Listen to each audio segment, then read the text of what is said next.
Yo, what is going on, everybody? Welcome to the show. As you guys know, this is Brothers Abroad. Negrito Grande, ya saben, toda la gente. Pretty much the topic is relationship situations with Dominican women. Me, myself, I've never been there, but I do got a few veterans out there. And we have Alvin and we got my boy James on the panel. So they both have experiences out there, so they go tell y'all their situations, what they've been in, and pretty much put y'all on game if y'all plan on visiting out there and whatnot. So we gonna start off with my man Alvin first, man. Tell them where you from and I'm from where'd you end up in Cali. the I'm DR. from California, you know what I'm saying? By the way, Los Angeles area, North LA County, you know what I'm saying? You know, and I'm just here, chilling with y'all, chopping it up, the stories of the foreign chicks, you know what I'm saying? The ins and outs. I know it's All right. bullshit. I this past year, it's like I learned enough game about these chicks, how they are, you know what I'm saying? It's off the chain over here. But I always say this. It's like I'd rather be here with the gold diggers here better than the chicks in America. I mean, you can't get no time of day, man. Like at least you can pay them and you go out to dinner and then you can at least have something like sex or something. You know what I mean? Or Dig something. it. At least you go on a date and have, y'all. She'll be respectful. But other than that, if you go in the states, man, you ain't getting nothing. You know what I mean? Mm. But I mean, to Now, me, like Jay, I'm not saying I'm into that. I just want to have sex on the first date. It's just, if it does comes to that, you know what I mean, then it is what it is. But I'm more of a relationship person. But sex is like it's breathing in this country. I can feel it. I feel that. Now we got James, my man from Florida. So you want to go ahead and introduce yourself too? Yeah, my name is James. I've lived in the DR for quite some time. I kind of know the ropes, but still, when you're not Dominican, you still don't know everything, but you're able to learn a lot when you speak Spanish. That's number one. When you've lived around the Dominicans and not just in the tourist area. That's pretty much my experience.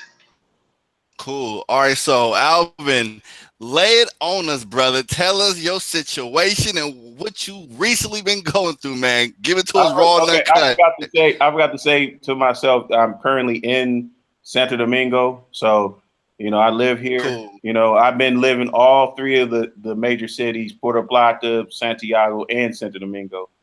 So, like for within the whole year. So, well, my stories. Oh, well, I'll tell you number one of the stories though.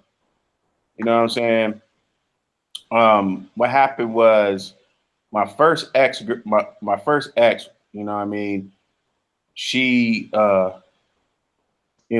everything seemed cool when she's like my first Dominican girlfriend. I'll never Uh-huh. forget her because I didn't have that much money, you know what I'm saying? She really helped me out. She cooked, cleaned, did better, did everything under the sun. Like I was getting ready to marry her, you know what I'm saying?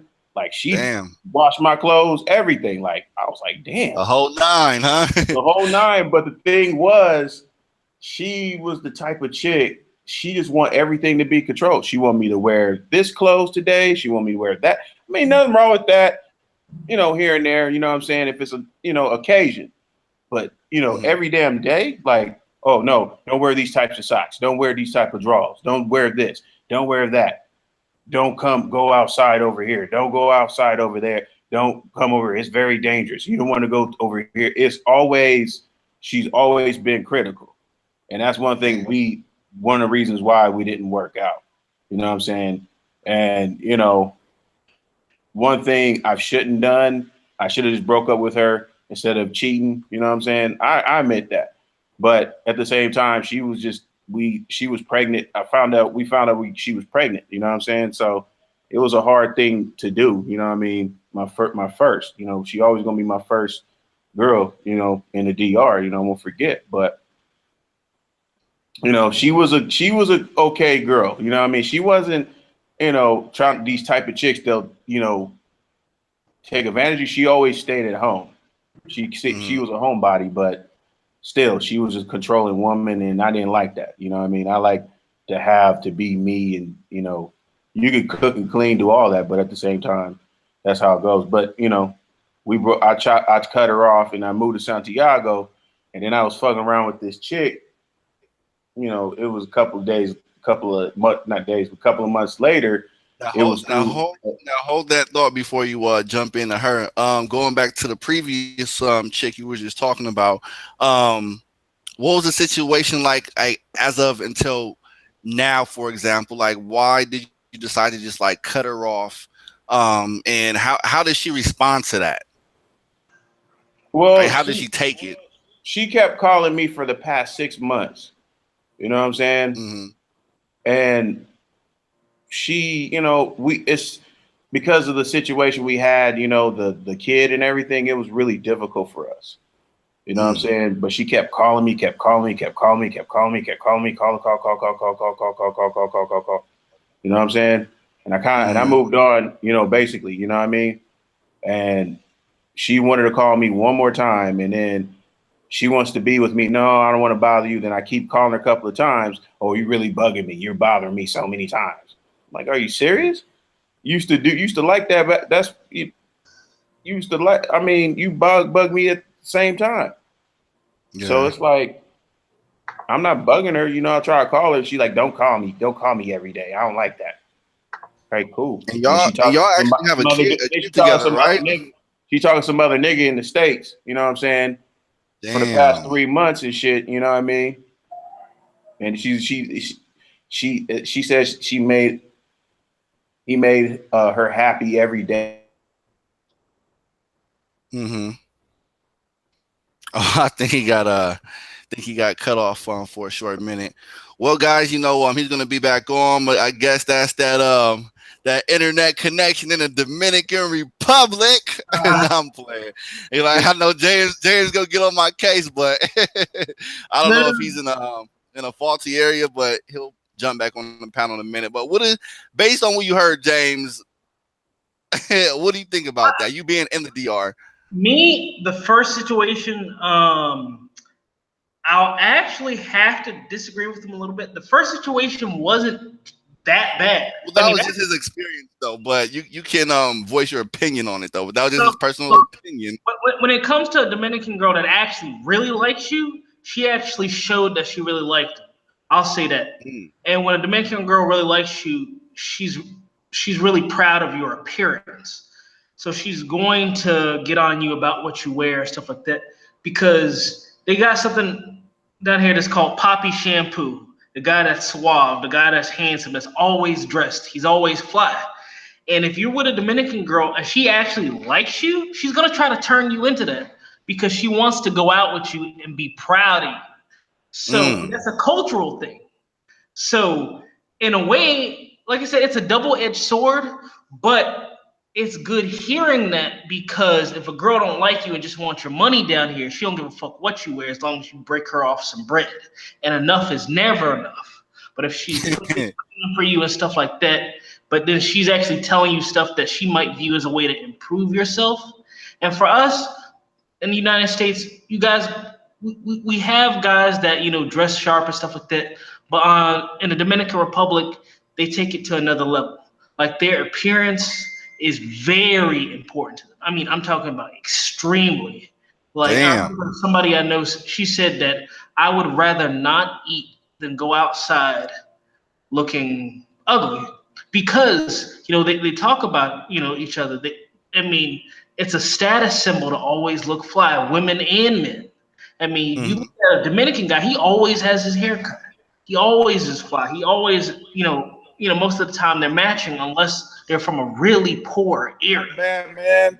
Yeah, you back, man? All right, cool. Yeah. I lost the call, bro. Yeah. Like, I said, that must be that internet Wi-Fi out there. It was my battery went. I had to I had to charge my Mac. So nice, all good. No, so go ahead, James. Finish what you were saying. What I was saying, about the brother's experiences. The first one with the girl nagging on him and stuff like that. That's surprisingly not as bad as a lot of other stories, because, like I said, coming from the Dominican culture, if a girl really likes you, if she was showing you she really liked you, she wants you to be Poppy Shampoo. which is, you living down here, you probably know what that means. You're always fly, you always got your hair cut, you always match, you always got the right clothes on. You know what I mean? And you got to understand that they come from a different culture. So a girl that likes you like that, she wants you to be that, because she wants, when you go out, she wants to be proud of you. If it's a choppy dora, on the other hand, she doesn't care what you wear as long as you put money in her pocket. So I understand that might be annoying, but if you get with other Dominican girls that are actually with you because they like you, you're gonna run into a lot of that, because a Dominican girl that likes you is always proud of her man, and she always. That's one thing I would say. I like what I mean by like controlling, like she was that. Like she was. That's why I wanted to marry her. But the thing was, like, she want everything to be her way. You know what I'm saying? She did everything under the sun, like perfect, damn near perfect. It's just that when it comes to, let me take charge of this, no, I got a control of this. I got to have control of the money. I got to have a control. She want everything under her name. She want the control of the money. She want this, everything. She want everything to be in control, which I didn't like. You know what I'm saying? Nothing wrong with the culture. I got that. Normally, if you got a good chick, she'll help you and do what you got to do. But the thing, she went overboard to a point it interfered my manhood. You know what I mean? Now, what was she spending the money on? Was she spending it on both? I have no idea. She never showed me a contract. She never showed me what it was. She always telling me, well, you're American, you don't know my country, and all this types of bullshit. She could be right about that. So you're talking about an apartment, right? How much was she paying for the apartment? How much were you giving her for? Well, she had a receipt. She said 18,000, but I think that was a deposit. But I found out from my next door neighbor, they pay about 9,000 pesos. Okay, so that was probably the deposit. That sounds about right. Now, how many bedrooms? Like 2 bedroom, 1 bath, but that was in Puerto Plata. But yeah, she hooked you up, so she wasn't fucking you over. So I'm not saying she wasn't fucking me over, but the thing she wasn't honest with me when it comes to, like, let me have everything. Let me be. How good is your Spanish, by the way? My Spanish is all right.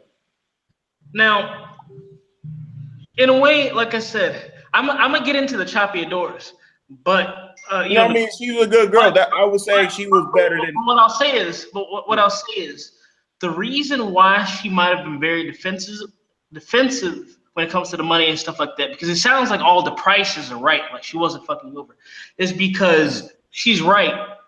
When you don't know the country, those landlords are like sharks, and they will eat you alive. They will eat you alive and fuck you over bad, and they will go to the police, and because you're not Dominican, you're the one that's gonna get fucked over. So she was really trying to look out for you, because you can really get in some situations where you won't be able to pay the money. You know what I mean? Like, there are sometimes, like, I know this guy that a $500 situation turned into a $20,000 situation. And they didn't care, because their mentality is, you're American, you will come up with the money if you want the freedom. You want to go to jail or you want to go home. You know what I mean? That's crazy. That's that cutthroat mentality.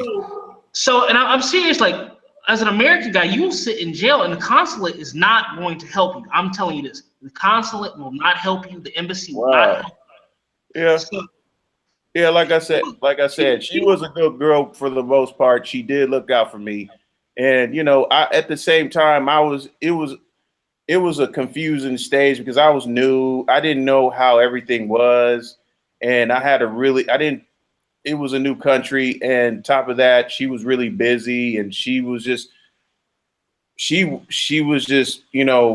really busy. It was a hectic time for us. You know what I'm saying? I'm not saying that she was a bad girl, like a chapeador bad girl. I think that she wasn't understanding me of who I was, you know what I'm saying, of what I like and what and I understand that, she looked out for me, and I realized that, you know what I mean, that she was that type of chick. That Now, she one of those few people, one of those few people in this country that I would say I would trust. You know what I'm saying? So, but at the same time, I will say this. at the time, I didn't know how it was. You know what I mean? I didn't know how it was. How she was. With That was. somebody else? Is she with somebody else right now? Yeah. Oh, she has another boyfriend? Well, she said that she's talking for the past 3 months and all this stuff. Oh, okay.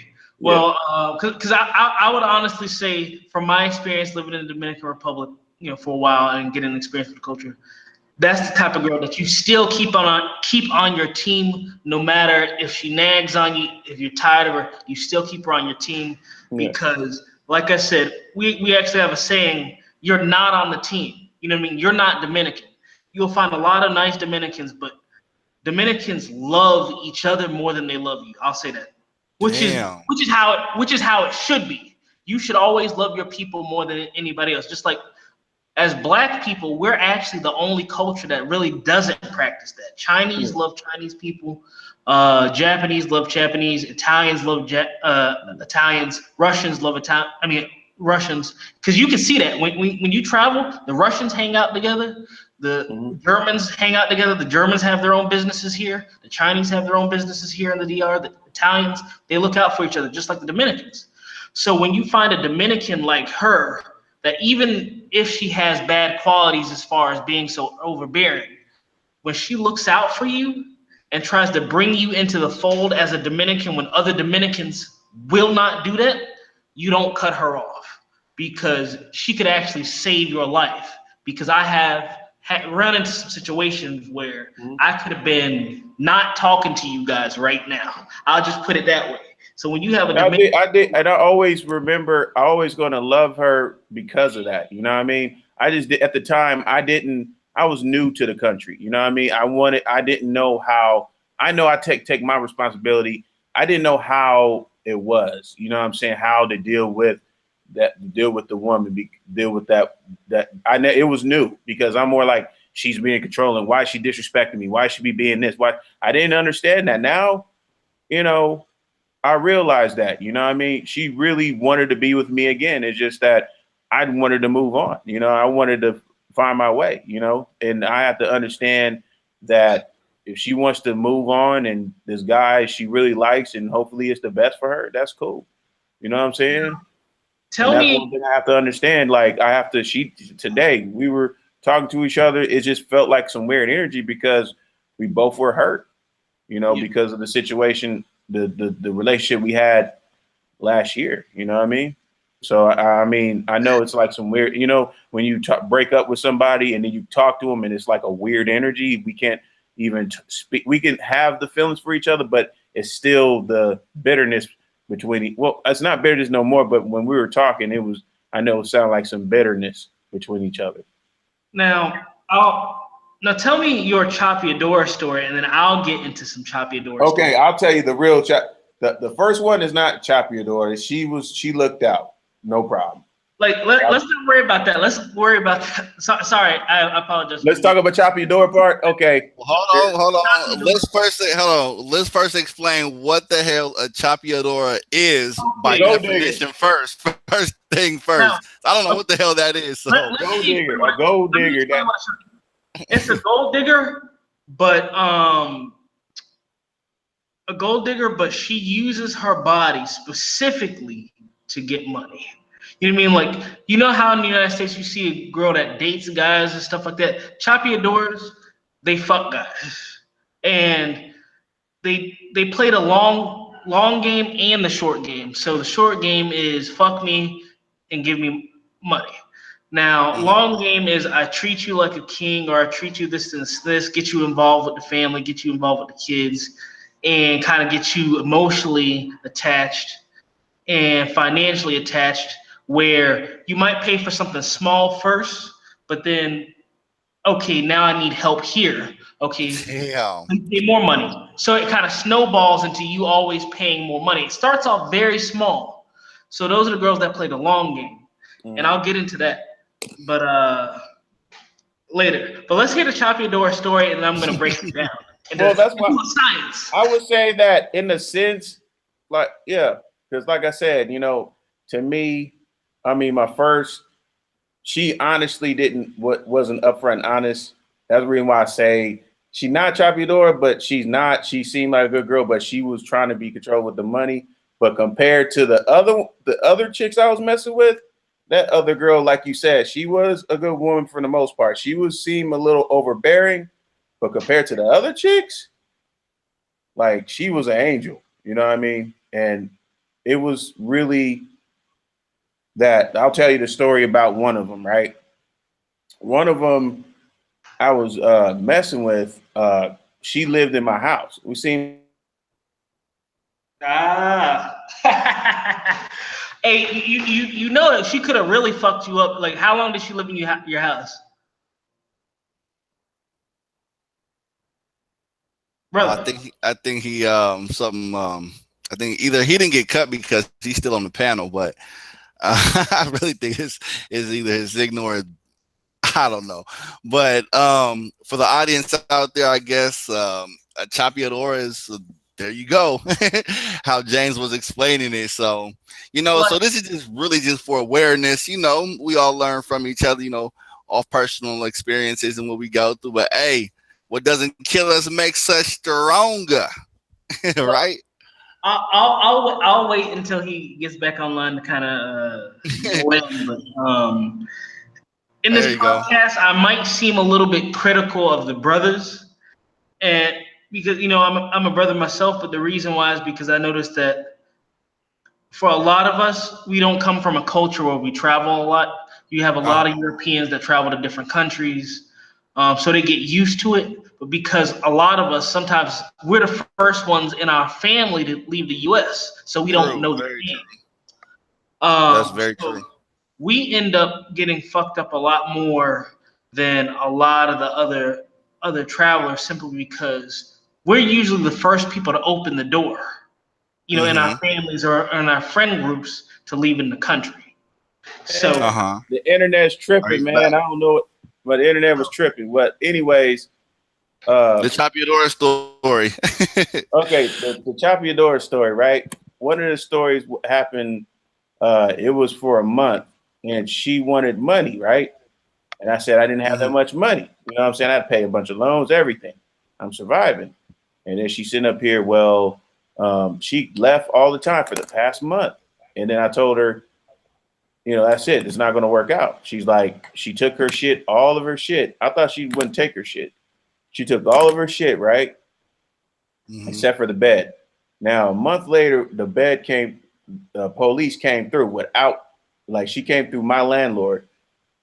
You know what I'm saying? And that was like, that was crazy, man. And then now what did the police want? This is what happened. The police came through while I was doing something in the daytime. Now thank God my homeboy, you know what I'm saying, looked out because how I speak the language. We had to walk long ways, all the way Santiago, all across town to go to the women's court. You know what I'm saying, for a restraining order against her because, that's straight illegal because the police to do that. And they probably getting hemmed up for it. Well, what did the police do though? They took my bed without court order. That's straight illegal. And by law in the Dominican Republic, the police cannot go through your place without a court order. Damn. All right, so let me just introduce another brother that just joined the panel. What's going on with you, Playboy? Hello? I don't even know how you talking to me? Yeah, I'm talking to you. You just joined the panel, brother. Okay, yeah, I just finally got in, man. Oh no, it's all good. So pretty much we're in the middle of talking about a chapeadora from the Dominican Republic and my boy's situation. Now let me just ask you a quick question. Have you been to the DR before? Nope, that's I live in Florida, but I haven't been down there yet. Oh, okay. So how do you pronunciate your name, or what do you want to be called? Vauban or V, just say V. V? Okay, cool. So we're gonna go back to Alvin. So go ahead, continue, brother. Yeah, just like, and then I was messing around with this chick. This chick is asking me. There was another chick that I was talking to. I was messing around one time. She's asking me about 2,000 pesos. I'm like, excuse me, 3,000? I'm like, shit. I'm not shit. I didn't even know because I thought she seemed like a good girl and shit. She just wanted to have sex. So she wanted to. The only thing I give her is 500 pesos. That's it, man. I'm surprised that the police didn't come get you on that situation. You've gotten very lucky because normally girls will ask for more than that if you do not negotiate a price. They're asking for 4,000, 5,000 pesos. She gave me 2,000, but I gave her 5. Every girl I fucked around with or have sex with is usually 5 to 1,000 pesos. You are getting off so lucky when it comes to. I was like, hey, I'm broke. I ain't got that much money. Look, but here's what you do. If you're with a girl that's a tapia, dora, or a prostitute, or whatever, negotiate the price ahead of time. Those police are gonna come, and they can. That is something they can actually take you to jail for. Now, one thing I didn't know that. My bad. Yeah, okay. They can actually take you to jail for that. So, like I said, always negotiate that stuff ahead of time. Never ask. This is not a game. I didn't know that. Learn experience. I'm writing this stuff down.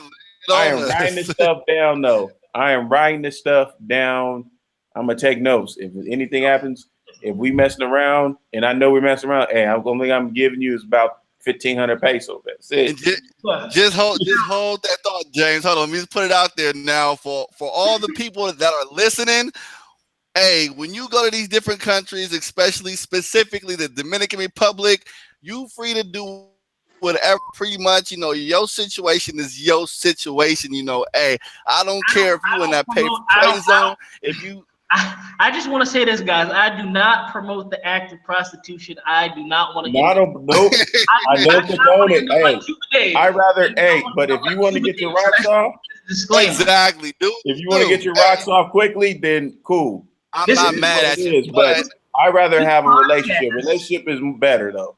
This podcast does not condone any acts. We don't condone. Disclaimer. We don't condone, but it's strictly. But it happens to other people. This is raw and uncut. So we go give you. But the last brother that was on. But the last guy that was on YouTube talking about this shit got deported from the country, went to another country, did the same thing, and went to jail for 2 years. So that's why I am saying I do not condone this. And like I said, we are talking about the experiences of other people because the Dominican Republic does not play when it comes to talking about it online. That is all I'm saying. Oh yeah. Let me just add this piece in because thinking back to the hold on, James, hold on.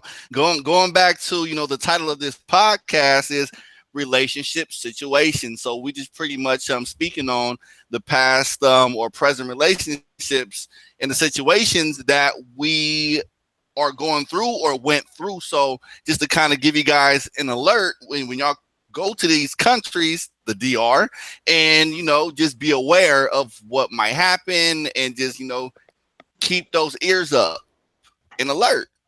That's pretty much it. Just keeping y'all informed on what to look out for. Now here's what I want to say from experiences that I've seen when it comes to the girls and stuff like that. The price for a lot of girls is 1,500 pesos. That boy going back to the prostitution. No, let me go. Well, let me. Man, this is one of the most relationship situations, brother. No, this outside of the pay-for-play zone. I'm gonna get into the real relationships, but this is important. Okay, the price, go ahead. The price is usually 1,500 pesos, but a lot of brothers come down here overpaying because they fall in love with the girl is light skinned, she got a big booty, I don't have this at home, so they end up paying this ridiculous amount of money. Now, no, listen, I'm gonna get into this. Hold on. Okay.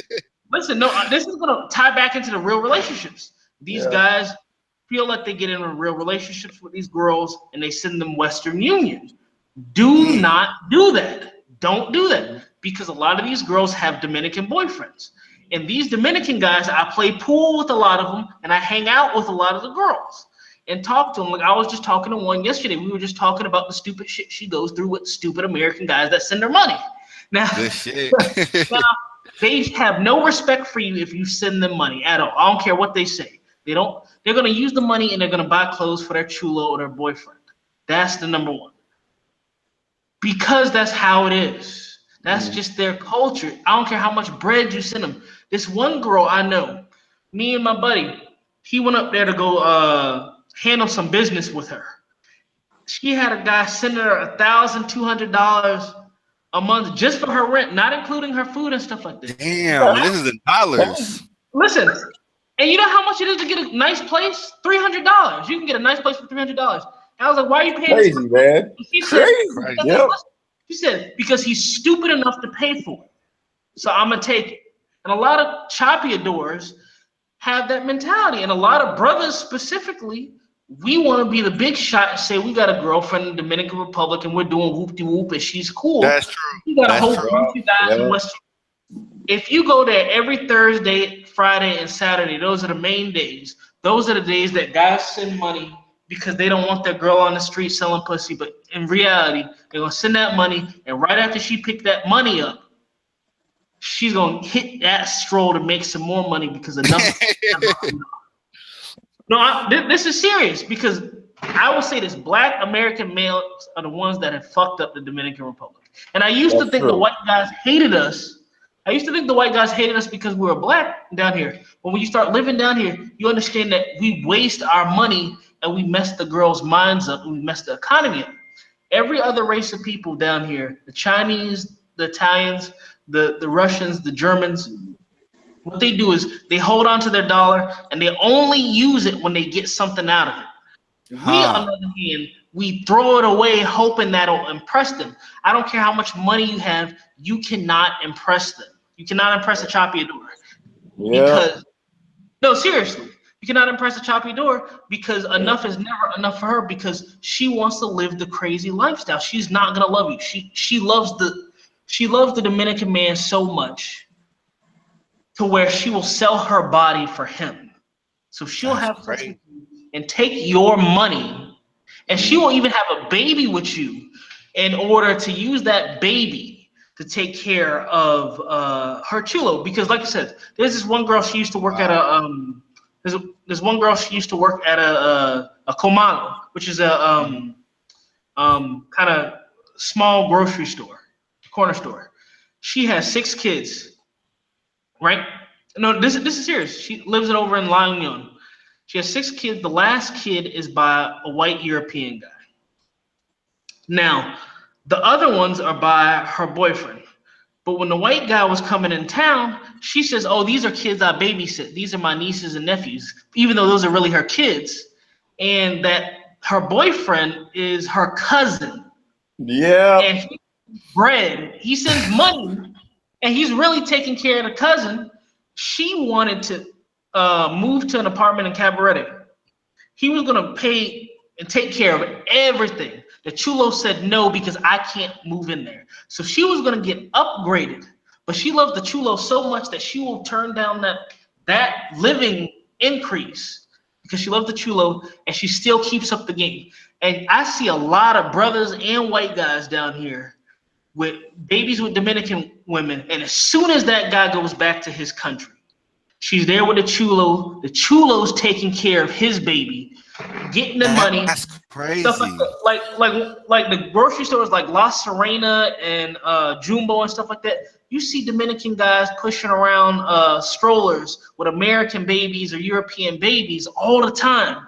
Yep. Because that baby is a paycheck. The baby is an ATM. He's willing to take care of your kid because he knows he's going to get his Jordans, he's going to get his food, he's going to get his rent paid. You know what I mean? And he's getting the pussy from the girl that you think is your girl. Damn. You know what I mean? Wow. That's true. Well, the women do that too. Yeah, I got to add this, though.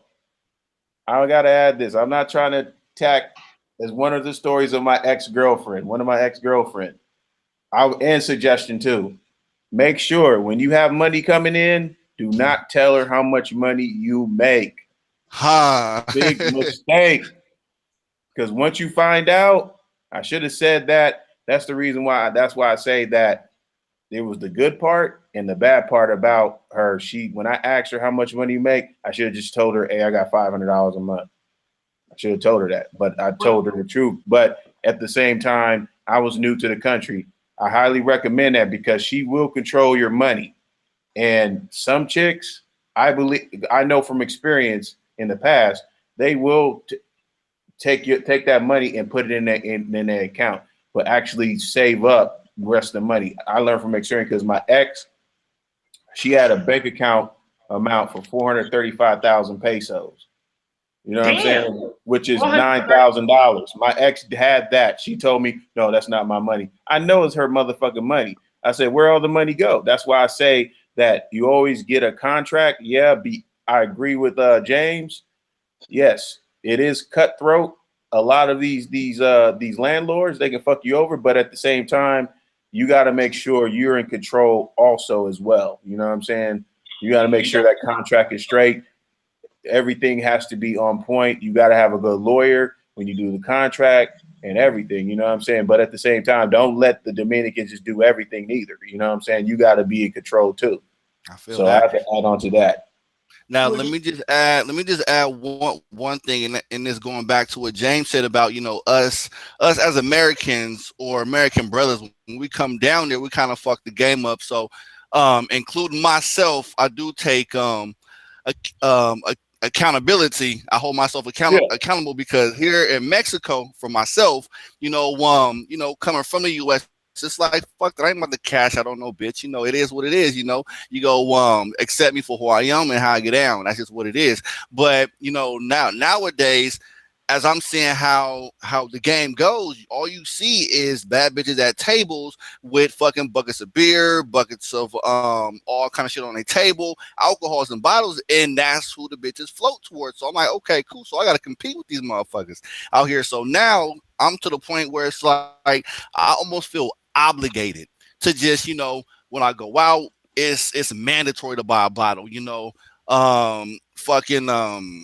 vodka, fucking 1800, just to chill at the table and see what bitches go come over.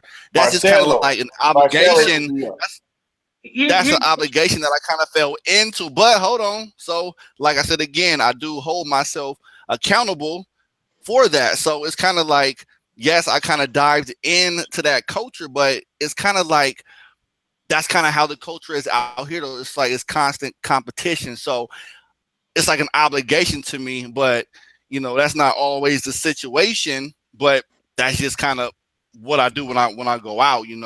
I always buy a bottle with the homie, and bitches come over to the table, and we just bottles up. So we don't need to do that. But in my personal situations, a bottle is mandatory for me, just based on the culture that I'm in right now. It's a competitive culture. Well, so how much is a bottle?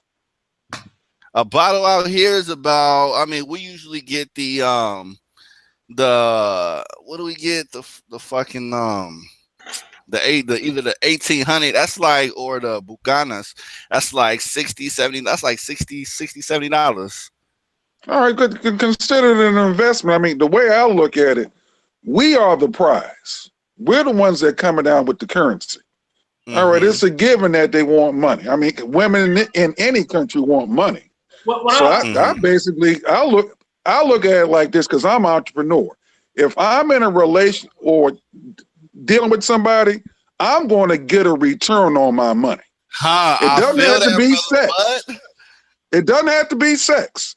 Because like I said, as an entrepreneur, I like cheap labor. So I'm going to get a return on my money more than what the currency says anyway. So I spend $70 in because that's not much. I hear you. But let me hold on. Let me add to that. Let me rebut that. I understand what you're saying, my brother. And I hear that, you on your entrepreneurship. Hey, I'm the same way. And I agree with you 100% on, when you spend money, we looking for something back in return. We want to get a return on our investment. That's fuck that. That's entrepreneurship.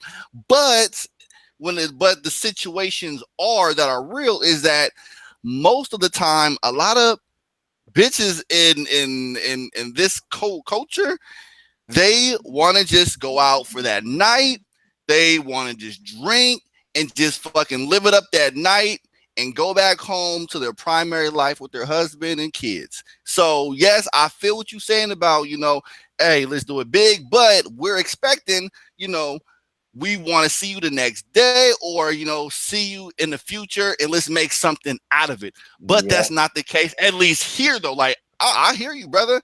I would love that. That's what I expect. Like, shit, even if it's a cool ass friend, for friendship, you can come over and cook for me. We go out, chill, chop it up. That's cool. I have no problem, when bitches come over to the table and, drink, we chop it up, have a good time, exchange contact info. But I have to realize, based on the culture and how it is, they have a other life. But that's just the majority of my experiences, though. So it's like, that's about right anyway you go, including here in the United States or Western country. It's the law of averages. I mean, you go out with 10 women, you spend money on 10 women. It's the 80-20 rule. 80% of them got something else to do. It don't work out. You don't like each other, whatever. I'm going for the 20%. And out of the 20%, I only need one. Here's what I want to say. Here's what I want to say, because I feel like we kind of come at this problem the wrong way. Because if it's about buying the bottles and this, then how can a Dominican guy that only makes 6,000 to 8,000 pesos, which is about $120 to $150 a month, outshine us? Because it's not about the money. It's culture. It's not. Culture. It is the culture. Let me go into this, because we as Americans, especially the brothers, but as Americans in general, we try to break bread the moment we see a girl saying that I'm gonna break bread until I get what I want. And we end up digging ourselves into a hole because we think that, yes, somebody's gonna break because everybody has a price on them. You know what I mean? But we keep throwing money at the problem until something sticks. That's the biggest issue. We don't try to get them to respect us from the moment they see us. That's what the Dominican guys do. You're gonna respect me the moment I see. I don't have to break bread with you. You know what I mean? That's how they come at the problem. Like I said, when I get in situations, like I said, I only speak to them in Spanish. That's number one. Because I see a lot of guys that use that Google Translate, or they use the bullshit Rosetta Stone, picked up that, and then they are stumbling over their phone and stuff like that. You automatically lose respect from them. They're like, oh, this is a chump. This is a palomo. I'm going to get him. Boom. Because they already see that you don't know the game. Now, part number two, we don't know how to say no. We don't know how to turn around and say, oh, yes, she has a fat ass, but I can go get something else. We're like, oh no, I want that. This is our problem. Just like that one rapper that was in New York where they were acting racist toward him, and he spent $50,000 in the store to show them, oh, I got money. We have that mentality like, oh, I don't care if you disrespect me. I'm gonna give you money until you do what I say. Where everybody else, especially, like I said, I don't want to get blackballed, by this, but you deal with Jewish people, you deal with Chinese people or Italians. You disrespect one person in that family, they will blackball you. They will blackball your children. They will blackball your children's children. They'll make it so your life and your legacy is miserable. We don't do that. We're like, oh, you disrespected us, so I'm gonna give you money. We pay people to disrespect us. You know what I mean? So we think it's about the money, and we never go the respect route. And that's how girls in the DR walk all over us. Girls in the United States walk all over us. Mexico, Colombia, Brazil, because we don't demand respect. I'll put it this way. We do demand it, but with money. The majority. What? I said we do demand respect, or a lot of people do demand respect, but in a sense of money. Well, they don't respect you, they respect the money. Because as soon as they can detach you from your money, they get away from you. See what I mean? As soon as they've gotten as much money as they need from you, they get away from you. So that means that they never respected you in the first place. They just respected that money. So they hang around until they can get as much money off of you as they can, and then they get away from you, especially here in the DR. Now, what I'll say, and I've gotten off tangent, is we kind of go after those girls.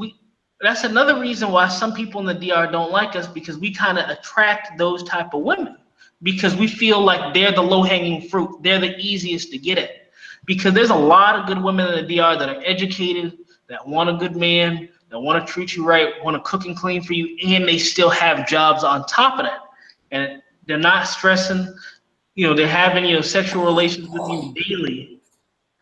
But we don't like to go look for that, because that means that we got to put work in. We go after the choppy doors. We go after the fast food and the Burger King type of girls. We ain't getting the Olive Garden. Olive Garden's not even that. That's another problem. Olive Garden's not a nice restaurant. It's like it's a step above Burger King. You know what I mean? What? Yeah. Well, okay, all right. We'll get. I was saying Red Lobster. Red Lobster is not fast food though. Red Lobster, my bad. Red Lobster. That's expensive as fuck. Red Lobster is not expensive. Red Lobster and Olive Garden, aren't they like owned by the same company? But anyway, see, that's another problem, because we come from a culture. Not to kind of say anything bad, brother, but we as a people come from a culture that even a little bit of an upgrade seems like a lot to us, because culturally we haven't had a lot. So that Olive Garden, that Red Lobster, it's an upgrade. It's a slight upgrade, but a white person might be like, oh, Olive Garden, whatever. I want to go to Ruth's Chris or something, expensive steakhouse where it's $100 a steak or something like that. To them, that's something nice. Mm-hmm. When we come down here, we got to understand that there's two types of girls we're going to deal with. And we try to turn the choppy doors into housewives by throwing bread at them, and that doesn't work. Yep. You're going to have the girls that you're going to pay for, and you're going to have the girls that you're going to work for. And by work for, I mean you got to spend time with them. You got to spend time with the family. You got to get to know Spanish. You got to get to immerse yourself in the culture a little bit. You still get to be you, but there are still some comforts that you have to give her, because there are some things. Dominicans love Dominicans, I'll say that. So you have to take on small aspects of their culture, just so you understand, so they know that you care about them enough to learn about them. You know what I mean? Because you don't want a girl that doesn't know anything about you, just like a girl doesn't want a man that knows nothing about her. So we got to look at it this way.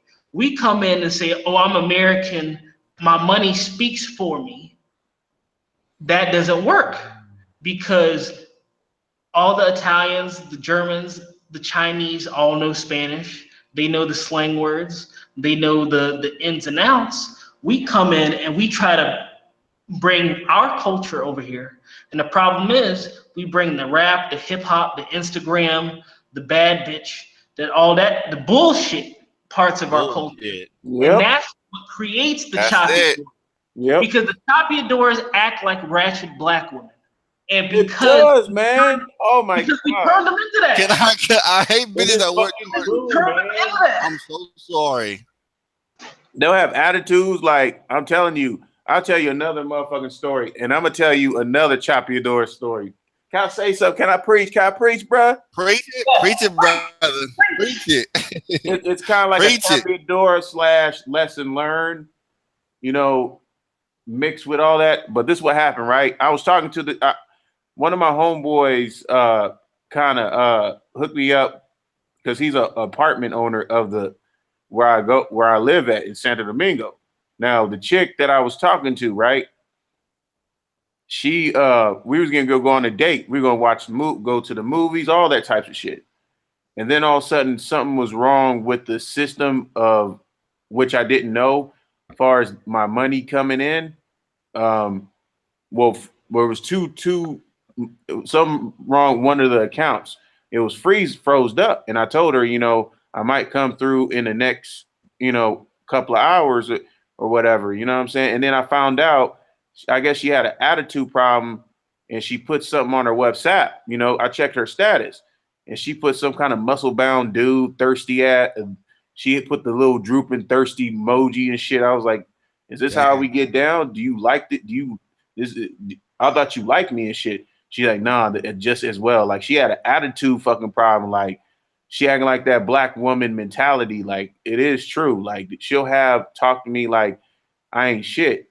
And then all of a sudden, like when I try to talk to her again, she was just, I don't know. She just have that black woman mentality. You know what I mean? It is here, like prominent, like especially in the culture. Like if you live like the major cities, majority. I'm not saying it should be all of them perfect, but majority of the cities it's gonna be Americanized. Puerto Plata, Santiago, more or less, but like. Puerto Plata, Santo Domingo, Punta Cana, it's gonna be Americanized as fuck.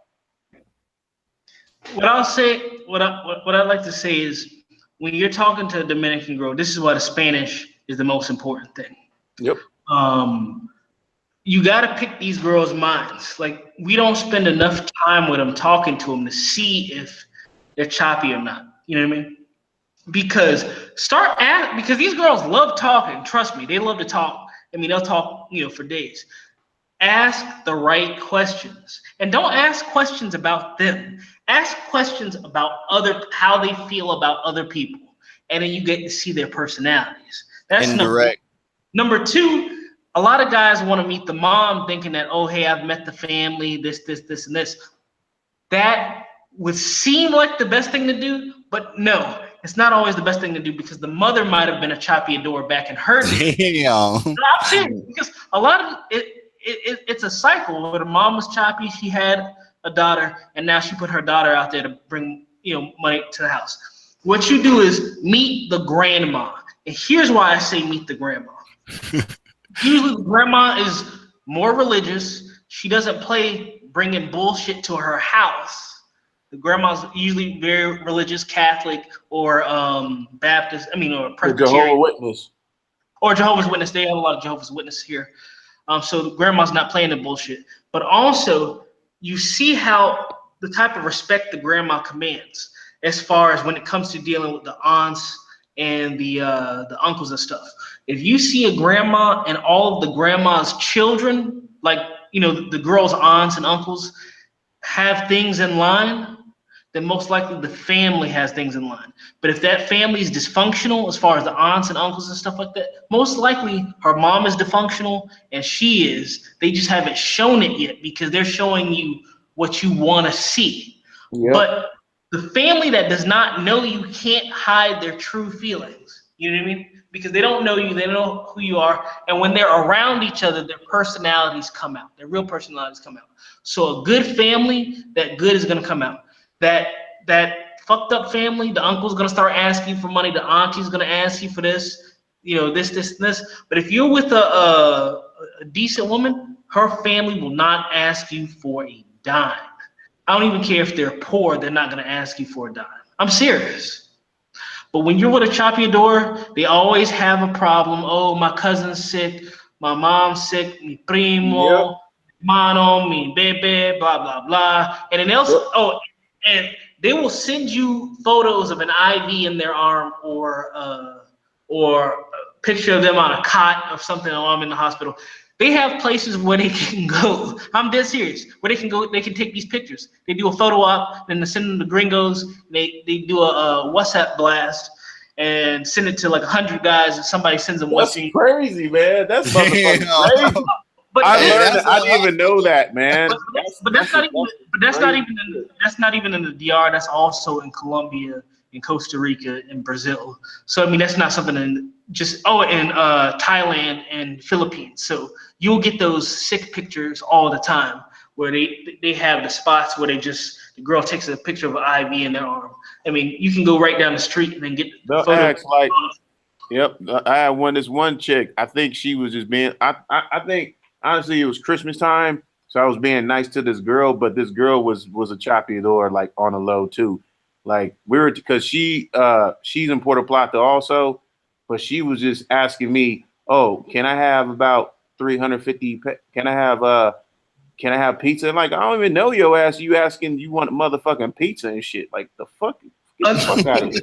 Another thing Like, is after a fact, I told her, okay, because like you said, well, like we talked about earlier in the hangout, that we expect that we get a return of our investment. If I'm giving you something, and then she came to me, well, can we hang out or something? No, I'm really busy right now. So they are some gold diggers that you got to be careful of. You know, they will, like you said, I had proof point, but since it was Christmas time, I was around that time, you know, cold time. I was being nice to the girl. She said her baby got sick or whatever, and I gave her like 1,500 pesos. Yeah. $30. How much is that? How much is that in American dollars? $30, $31, 31 and some change. Now, what I'll say is, here's the best ways to find a decent woman that's going to take care of you. Number one, just because she has a job does not mean she's not a choppy door. Because if a girl works at a resort or where she has contact with a lot of Americans, she might be a choppy door. Not guaranteed, but because she has that exposure to Americans, that the bullshit from us bleeds over.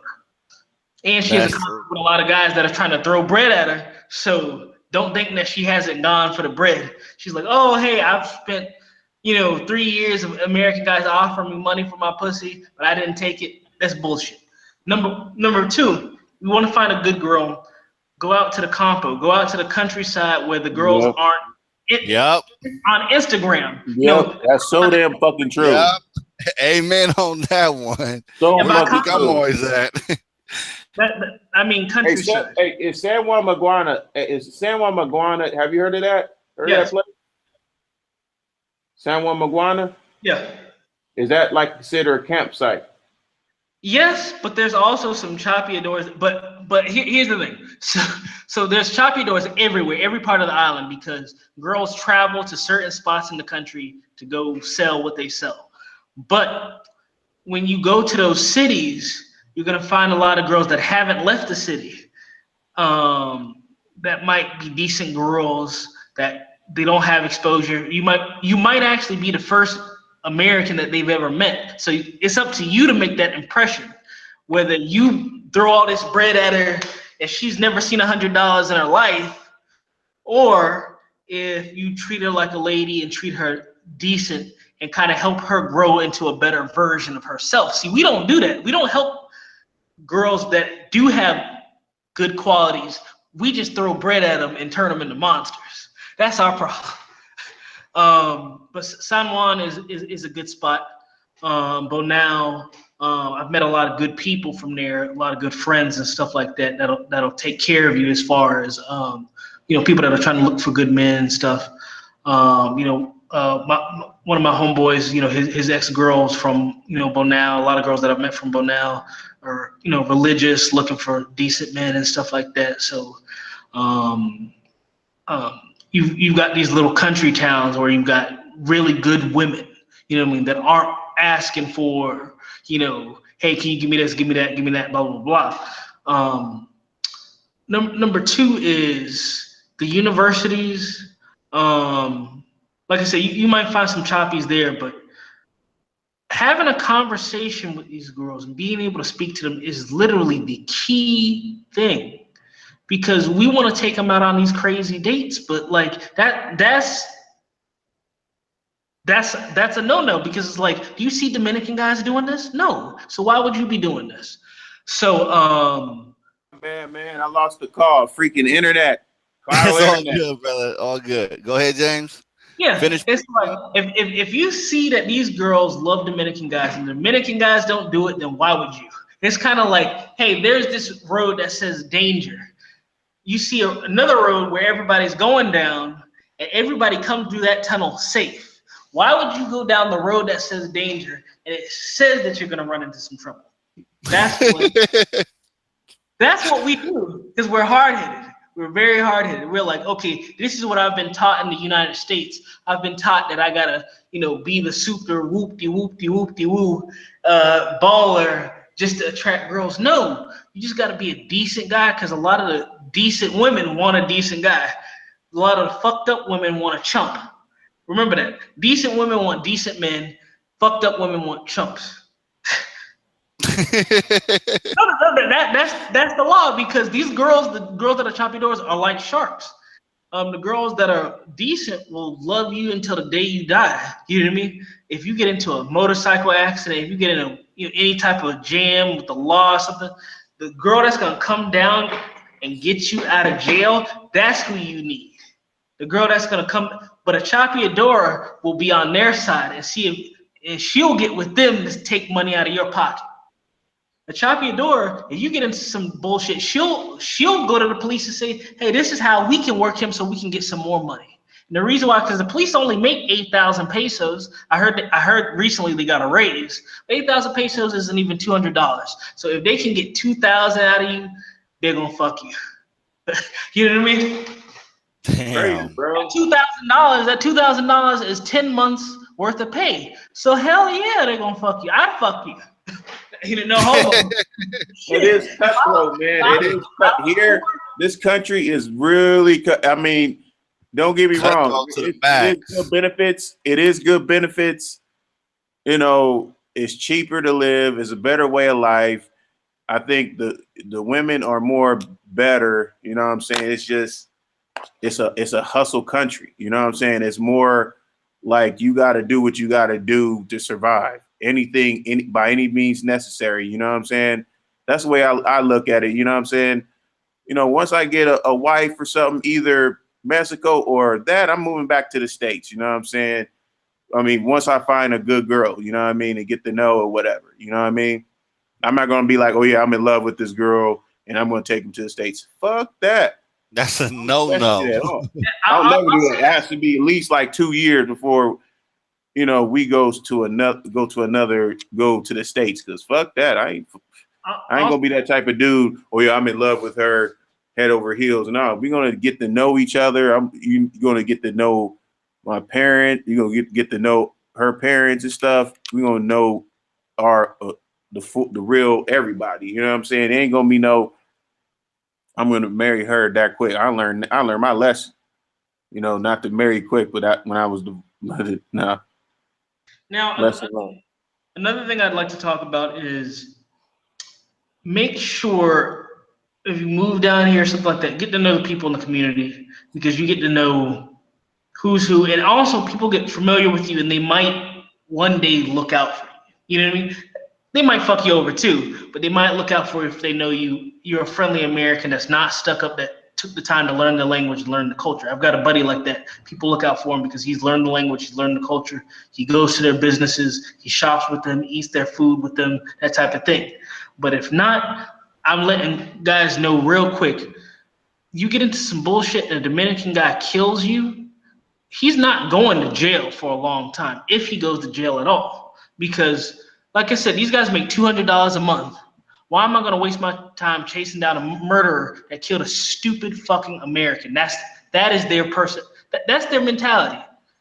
They probably killed an American because he was being stupid. He was somewhere he didn't need to be. It's not in the United States where they have an obligation to try to catch your murderer and stuff like that. They don't have resources like that here, and they really don't care anything about you.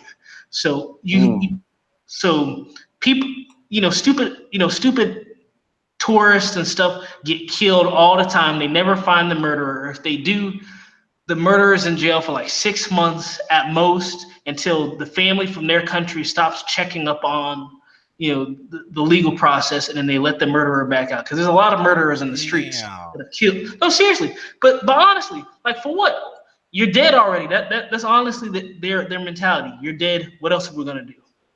We can't do anything. We can't bring you back. So let's keep it moving. That's why I stay to the house in the nighttime, and I'm chilling in the daytime, chopping it up with the locals.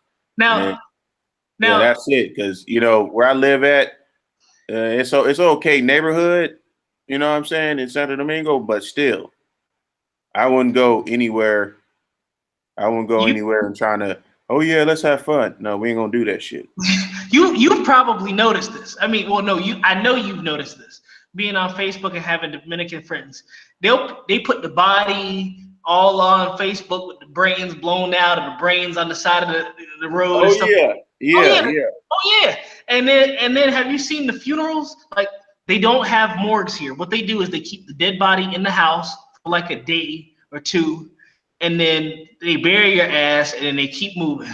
You know what I mean? They cry for like 30 minutes, and then they play merengue at the little funeral party. Like literally, that's how it goes. They don't have morgues here. They put the body in the house. They keep it there so people can look and take photos, and then they bury you the next day, and they keep that shit moving. So don't think that your death is important here, because they don't consider death like we would in the United States. Like there's a lot of car accidents. There are a lot of motor accidents. Kill everybody in the car. Corridos, kill 5-6 people.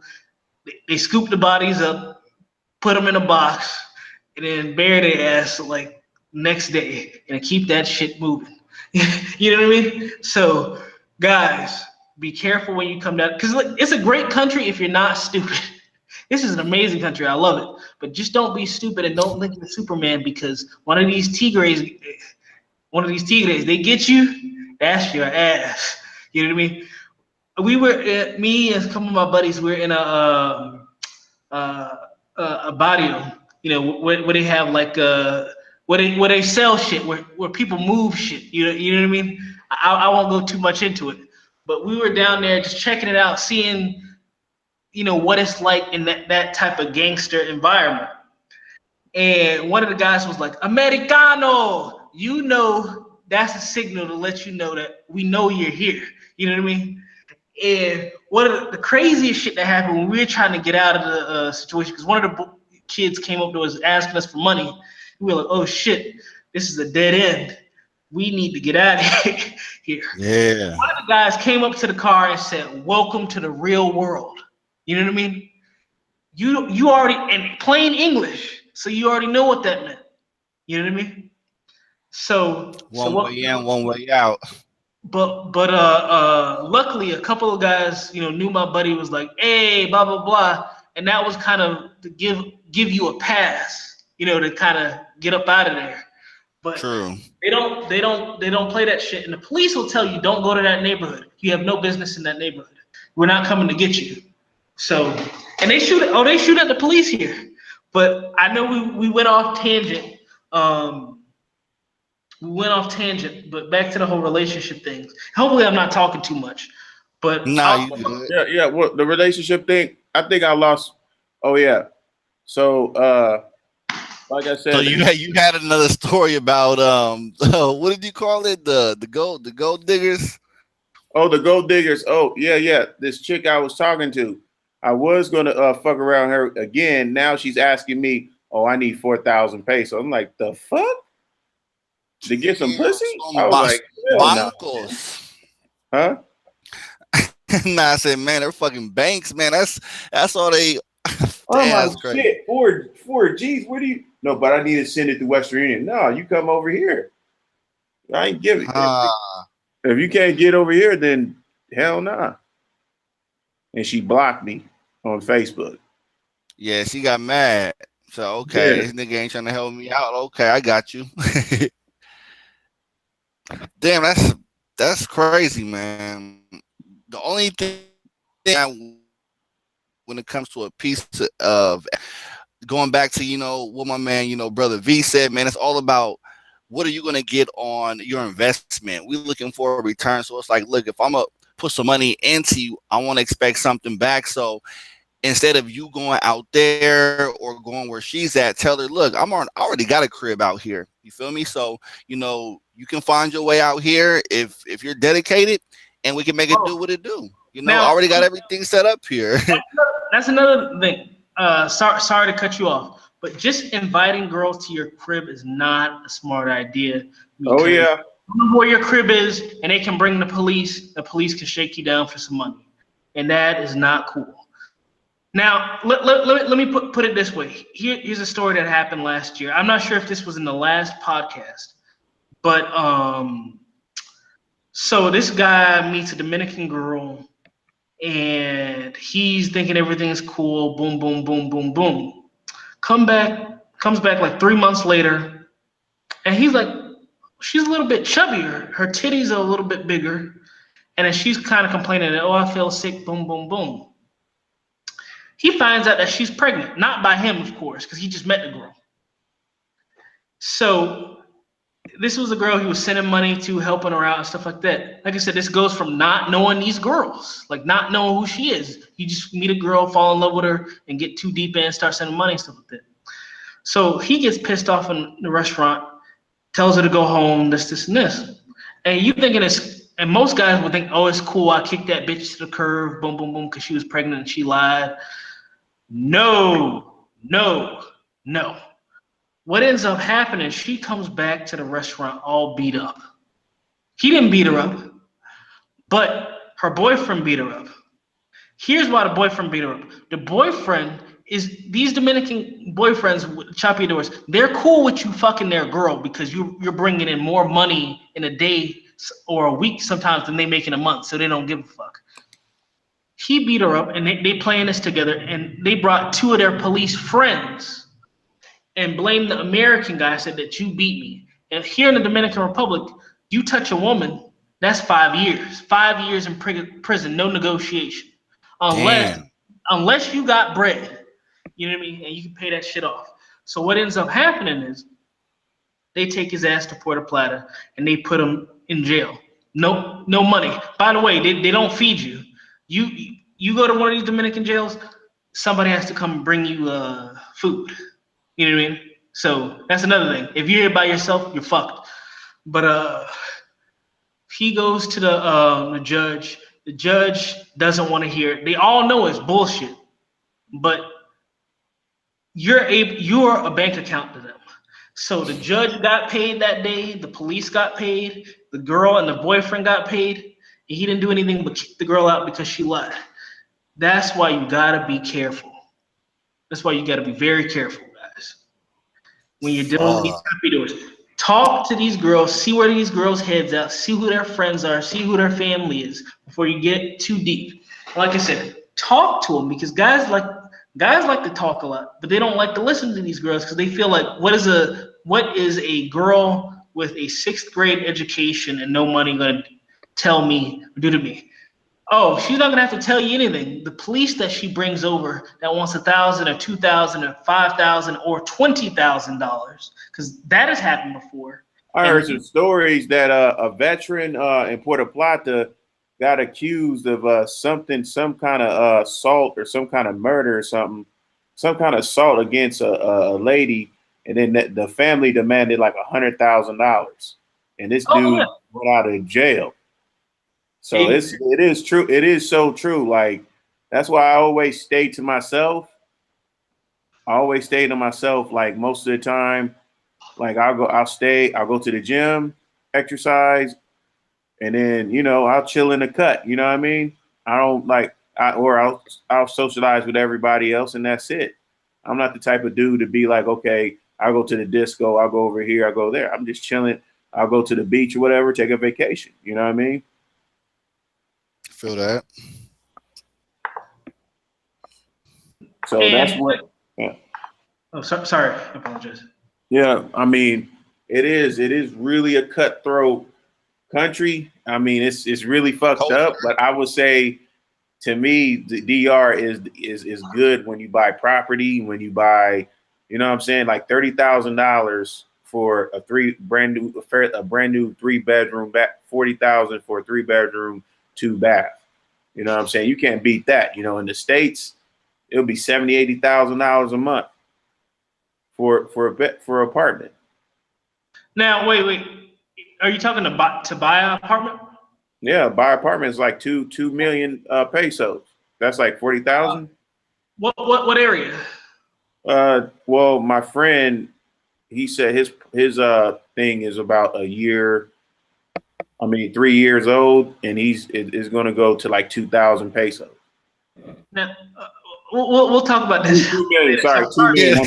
Yeah, it's a different show. So let me ask a question that I wrote down. Anybody can answer this, but so going back to Alvin. So how do you approach a DR girl that you like for the first time? Because I know a lot of brothers are interested in that. Like, when you go to the DR, because I know the environment's completely different, the culture is completely different from how we grew up.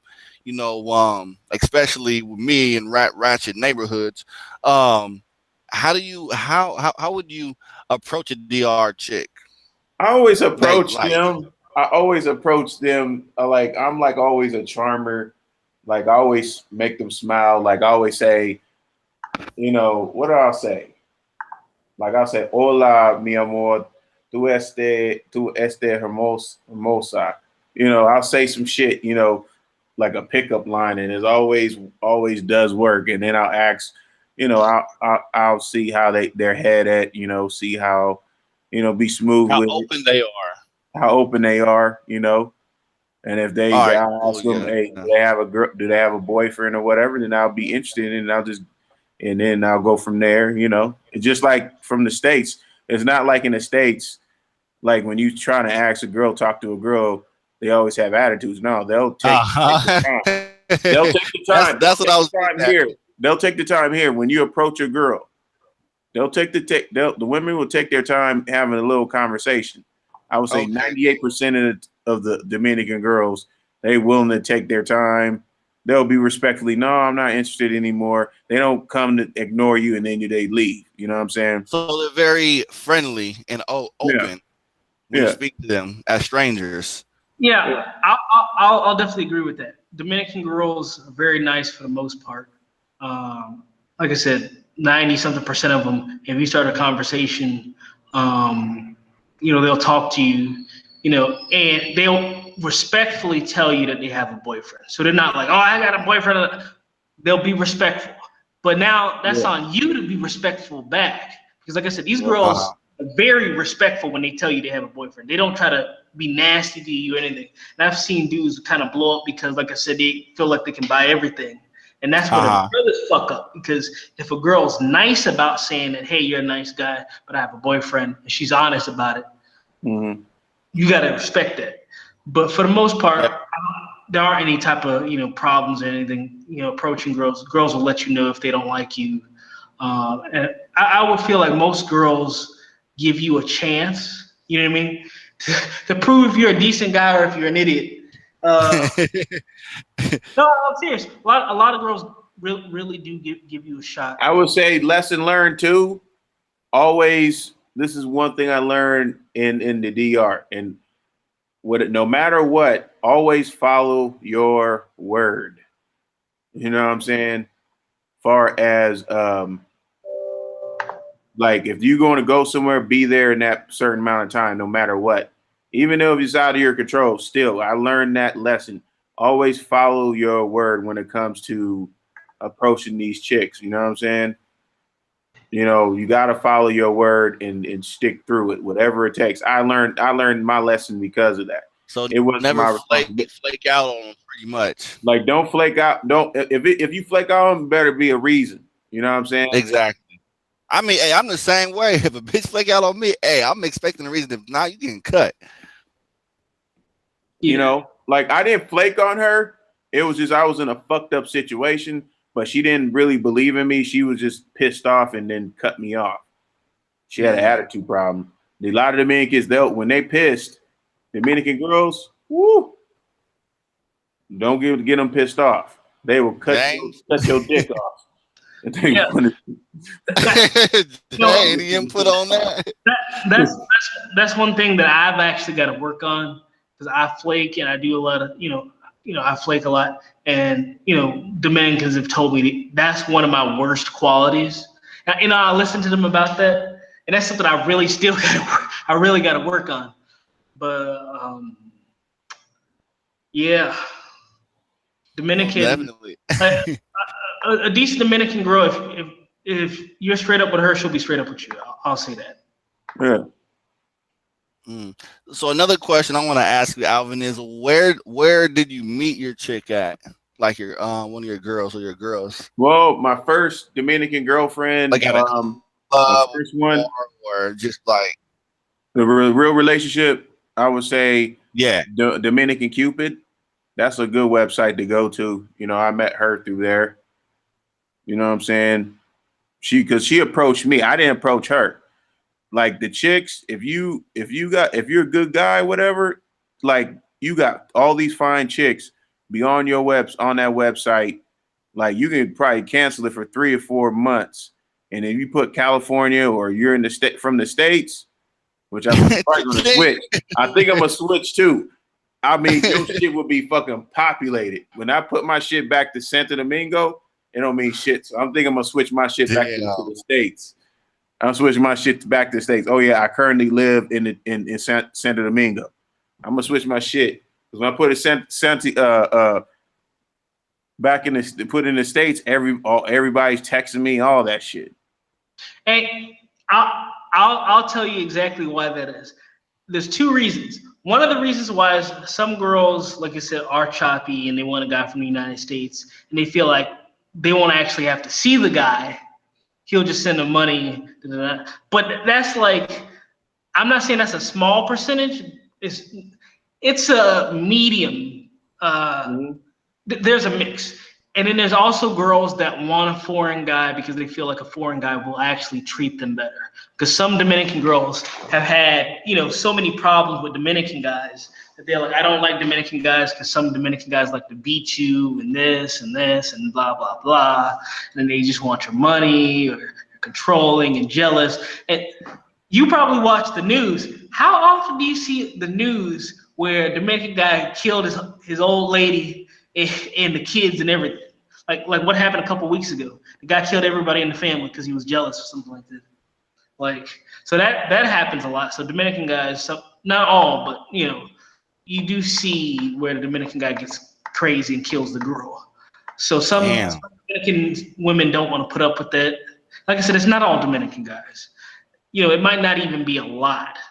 It might only be a small percentage, but a lot of Dominican girls told me that they've had problems with, guys that are just too jealous and they don't feel safe.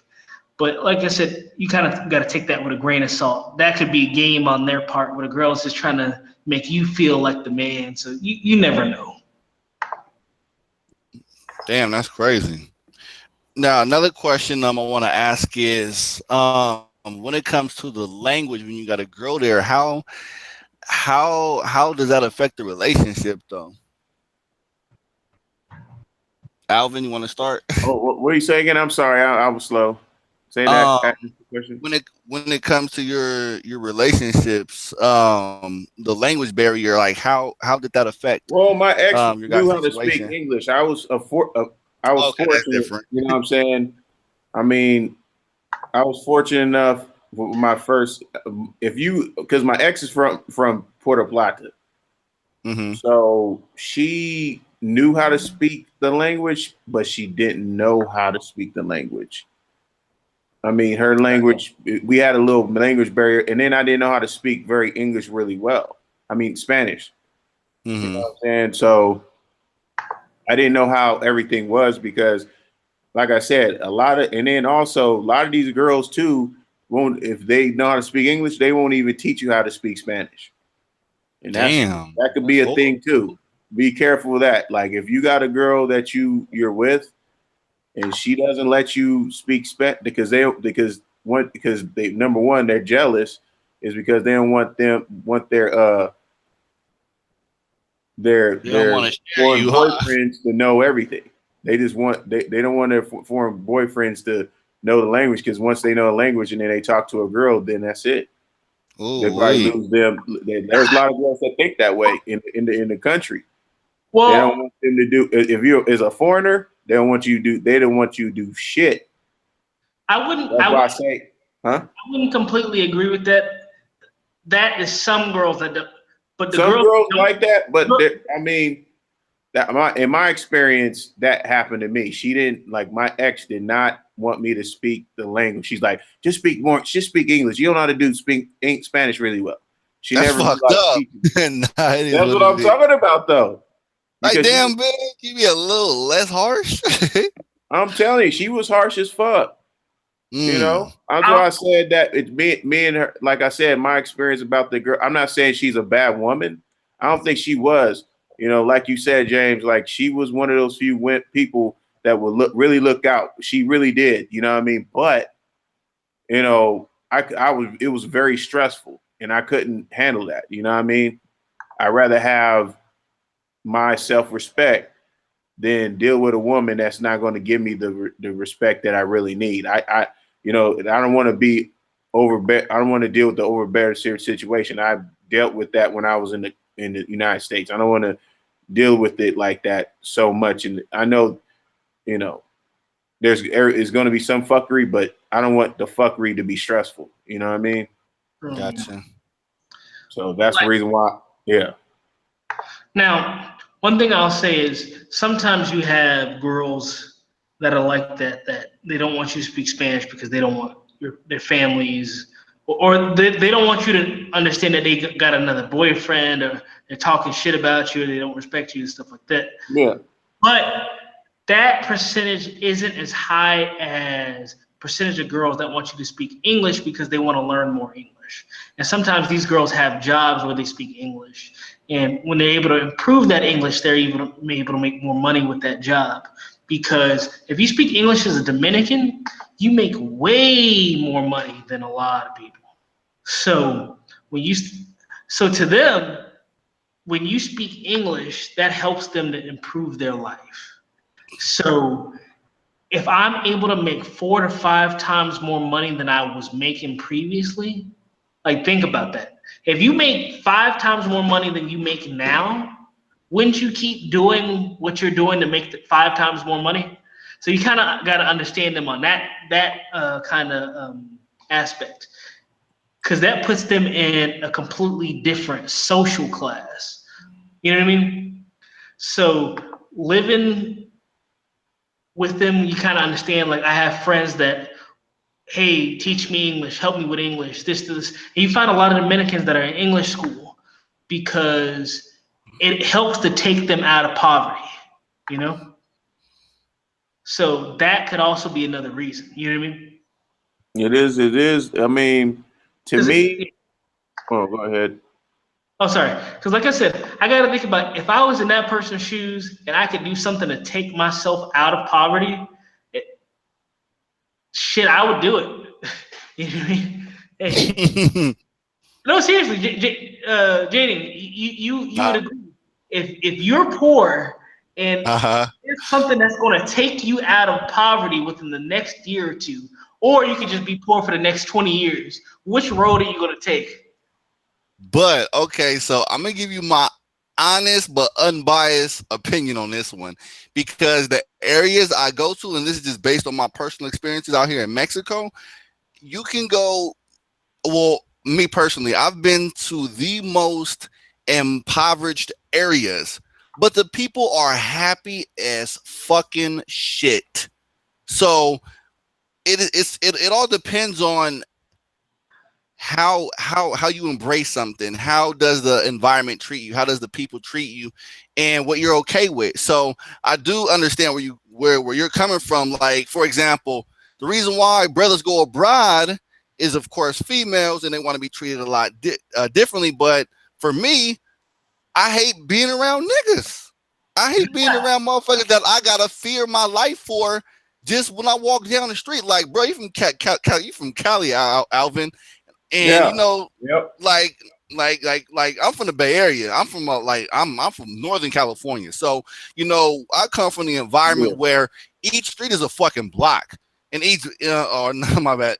Each block is a hood, pretty much. So when you got motherfuckers banging on different blocks, you walk 2 blocks down, you got motherfuckers.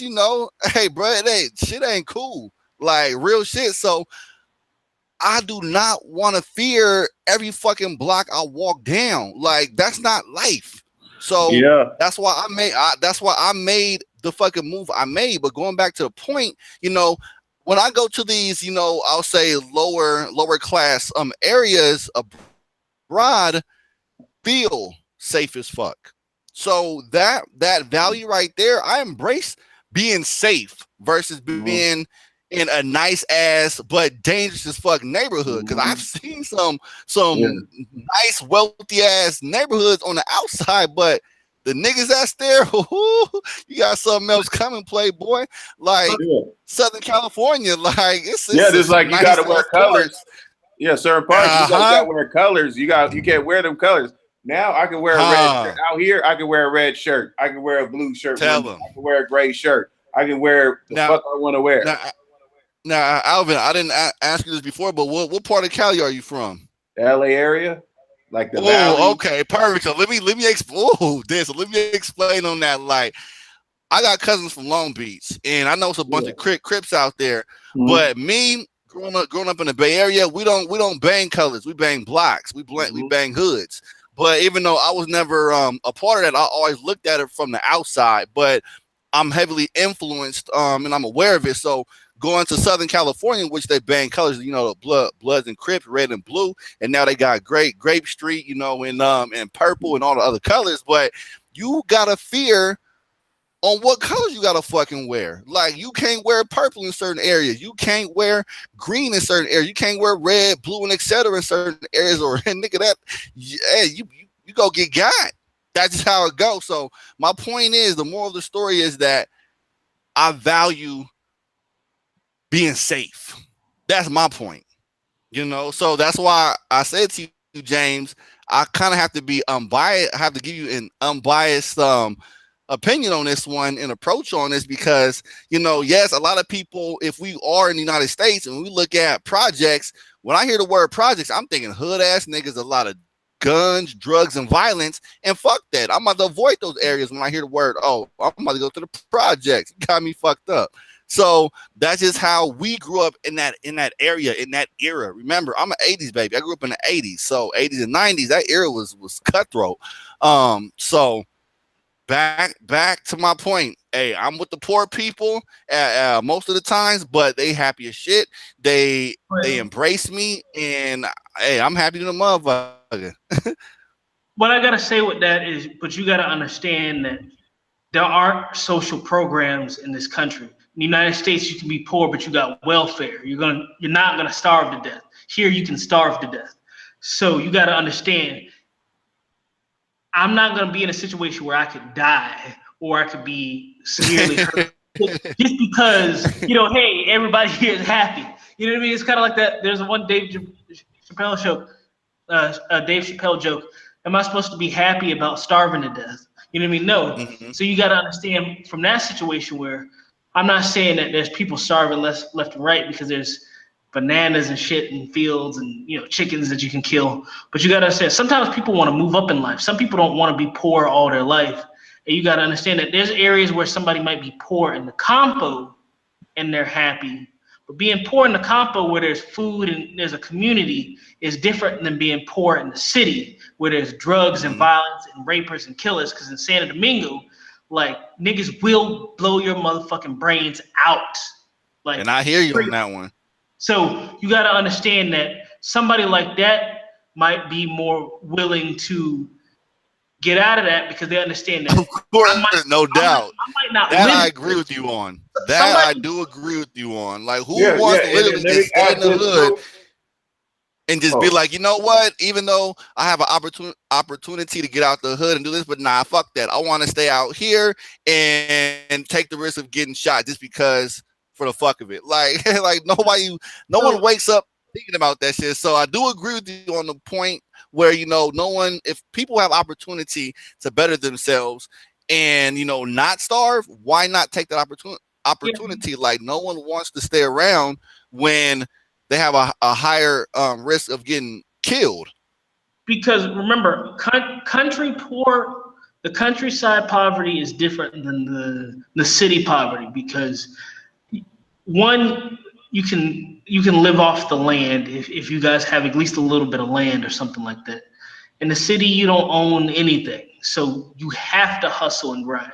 So you can say, hey, I'm a hustle and grind and I might sell dope or I can sell pussy in the DR, or I can learn English and better myself and maybe leave this country or maybe find somebody that can change my life. So my children, my grandchildren don't got to worry about this. So that's why I said, she might be thinking like that because some Dominicans don't think like that. Some Dominicans think for today. They don't think for tomorrow. Other Dominicans are smart. They save money, or I would say other people in general. Some Americans, Dominicans, Colombians, whatever, save money. They think that, hey, I want a better life because I don't want my children to suffer like I've suffered. So you got to understand those people that say, I don't want a cycle of poverty. So I don't, I know for my family, I don't want my kids to grow up poor. I don't want my grandkids to grow up poor.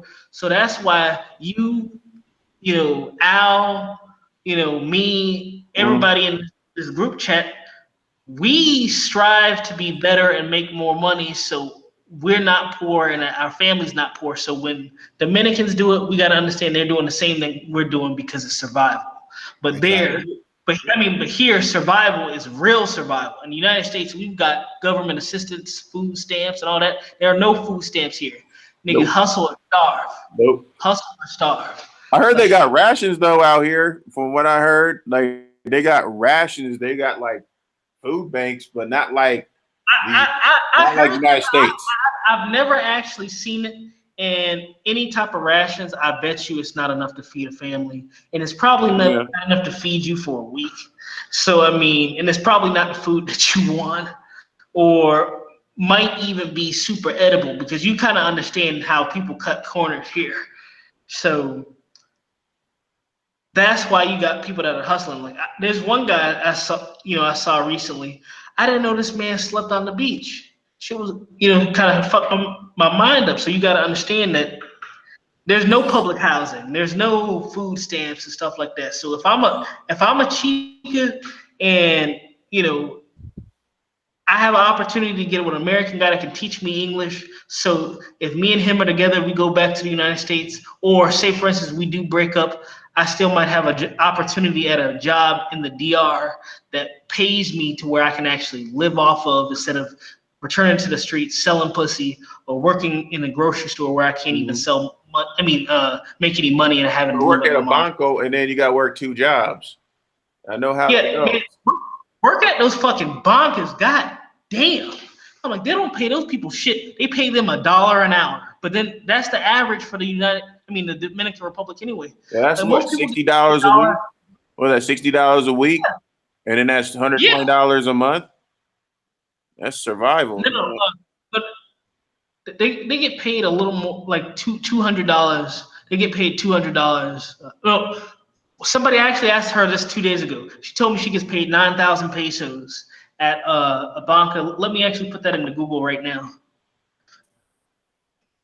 Dominican peso to USD. She said she gets paid 9,000 pesos a month. That's like $180. Yeah, $183. $183. So I would dare anybody in this group to go back to the United States and a job tells you I'm gonna pay you $183 a month. You would say, fuck that. Like, what? I'm not a slave, but here that's what they gotta live off of. But you do have to take economics into account in their economy. So a decent apartment costs 7,000 pesos minimum. You know what I mean? So 7,000 pesos in a non-metropolitan area.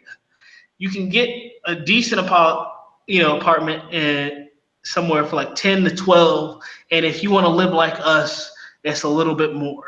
Now, like my apartment is 13,000. Yeah, 13,000 for per month. That's how much I get. That's how much I pay for my 3-bedroom, 2-bath apartment. That's it for mine. I'm happy for that. And for us, that money is nothing. But for it's nothing. It's like $200 ain't nothing to us. Especially you got I'm a veteran, and I get a pension that's like over $1,000 a month. So imagine that. For us, like the type of money we make in the United States, we could pay their entire rent for like a month. What we get paid a month, we could pay their rent for a year. You know what I mean? And sometimes, depending on how they're living, we could pay their rent for 2 years. So they look at us like we're rich. Because imagine if you were in the United States and somebody came up to you, a woman said, I'm going to pay your rent for the next 2 years right now. Shit, you'd be on that woman like, I don't care if, you know what I mean? You might not have liked her right away. But when she says that, you're gonna listen to what she has to say. It's like, okay, she cool people. Yeah, she cool people. She'd be ugly as a motherfucker. Oh man, she cool people. She my homegirl. Yeah, because she paid your rent for two years. Hell yeah. No, you have to give something back in return. Shit. Like my boy Brother V said, man, hey, expecting a return on that investment. I'll say this: United States wise, a girl puts you in a nice penthouse for 2 years. She's not the best looking girl. She's all right. She's a 6. I'll say that she's a 6, and she dressed up. She's a 7. Or you could get that girl that's the 9, the fine 9, but she's broke. You got to take care of her. She got a busty car, hoopty. Niggas always trying to holler at her. You chasing after her, this and that. Which one you gonna pick? I'm going with the girl that's gonna put some bread in my pocket. That's gonna make my life comfortable. I'm being honest. You know what I mean? That boy being a hooker. And I don't even need that. I don't need it. But if somebody can help me, you know what I mean? Hey, look. That boy from the DR now, he's Dominican. Yeah. Hey, mami, yo necesito ayuda. Dime, no tengo nada, amor. You know, but dile, soy pobre, yo no tengo dinero. Wait, and I tell you this, what's the craziest thing? My ex told, I keep talking about my ex. My ex was like, because I was telling her, my experience, living here. She was telling me I think like a Dominican now. I'm like, no, I don't think like Dominican. I'm American. I just think I just do things differently. I'm just being me. Oh, you must be a Dominicanized. And I'm not Dominicanized. I'm American. Period. Number one. You know what I'm saying? Yeah. And a lot of girls don't like that, I guess, because we think that they think, oh yeah, foreigners are stupid, but we're very intelligent. You know what I'm saying? Mm-hmm. Especially living here. Hell yeah! All you got to do is peep game, keep that one eye open, and play it. Yeah, man. That's how the cookie crumbles. You want to know the funny thing? My friend that makes 9,000 pesos at the banca just hit me up. She lives. I think she lives with her boyfriend, and sometimes she lives with her grandma, but sometimes she lives with her boyfriend in the next town over. Cool people. But anyway, that's another thing. Dominican guys in these tourist towns, sell themselves too. Like sometimes they get these European girls or these old Canadian women, old European. Niggas be hookering, boy. No, it's not a joke. Not a joke. The other day I was walking around and 2 old Italian women tried to, start a conversation with me to see what was up. You know what I mean? But I was like, oh no, ladies, I'm an American. It's like, oh, okay. You know what I mean? Try to see what I was willing to do. You know what I mean? He said, brothers out there hoeing? That shit just don't sound right. Dominican dudes, I'm telling you, I know this. It's just the same thing. Like I know this lady, she's a Russian, right? They do the same thing with the other way around too. The Dominican guys they're trying to be like gold diggers too, with the foreign women. Yeah, the Russian girls will definitely break that bread. The Russian gilfs. Grandma, las abuelas. No, sometimes these are young girls. Sometimes these girls are in their 20s, decent looking girls, and they come from money and they just want that brown monster, that brown monster. I'm literally not joking. Like, that motherfucking dragon slayer. There's a beach town. Oh my god, there's a beach town, next to us, and you see nothing but white girls and these Haitian guys and these Dominican guys, blowing it out. You know what I mean? Blowing it out. That's what I'll say. You know what I mean? Because their white boyfriend back home isn't stirring that sugar like they want it. So they want somebody to hit the bottom. They want somebody to hit the bottom. You know, so I feel that. You see the beach Dominican guys that all have the same haircut, that bleach their hair, the Dominican guys, they got the abs. You got that Guido look, huh? They have no money and they pretty much mooch off the white girls. But hey, can you blame them? Nah, you get some foreign pussy and some money, and you get to surf all day. Shit, you know what I mean? So you get to do your hobby and you get pussy. What you know? So hey, but you gotta do what you gotta do, baby. I wish somebody would for a software engineer salary. I wish somebody would come up with me and say, "Hey James, you gotta stop being a software engineer. We're gonna set you up with some pussy from some nice looking girls every day. We're gonna put some bread in your pocket. Boom, boom, boom, and when you're out of town, they're gonna send you some money. But you know, you can program a little bit on the side. You gotta lay this pipe. You know, that's the only stipulation." I'm like, shit. What?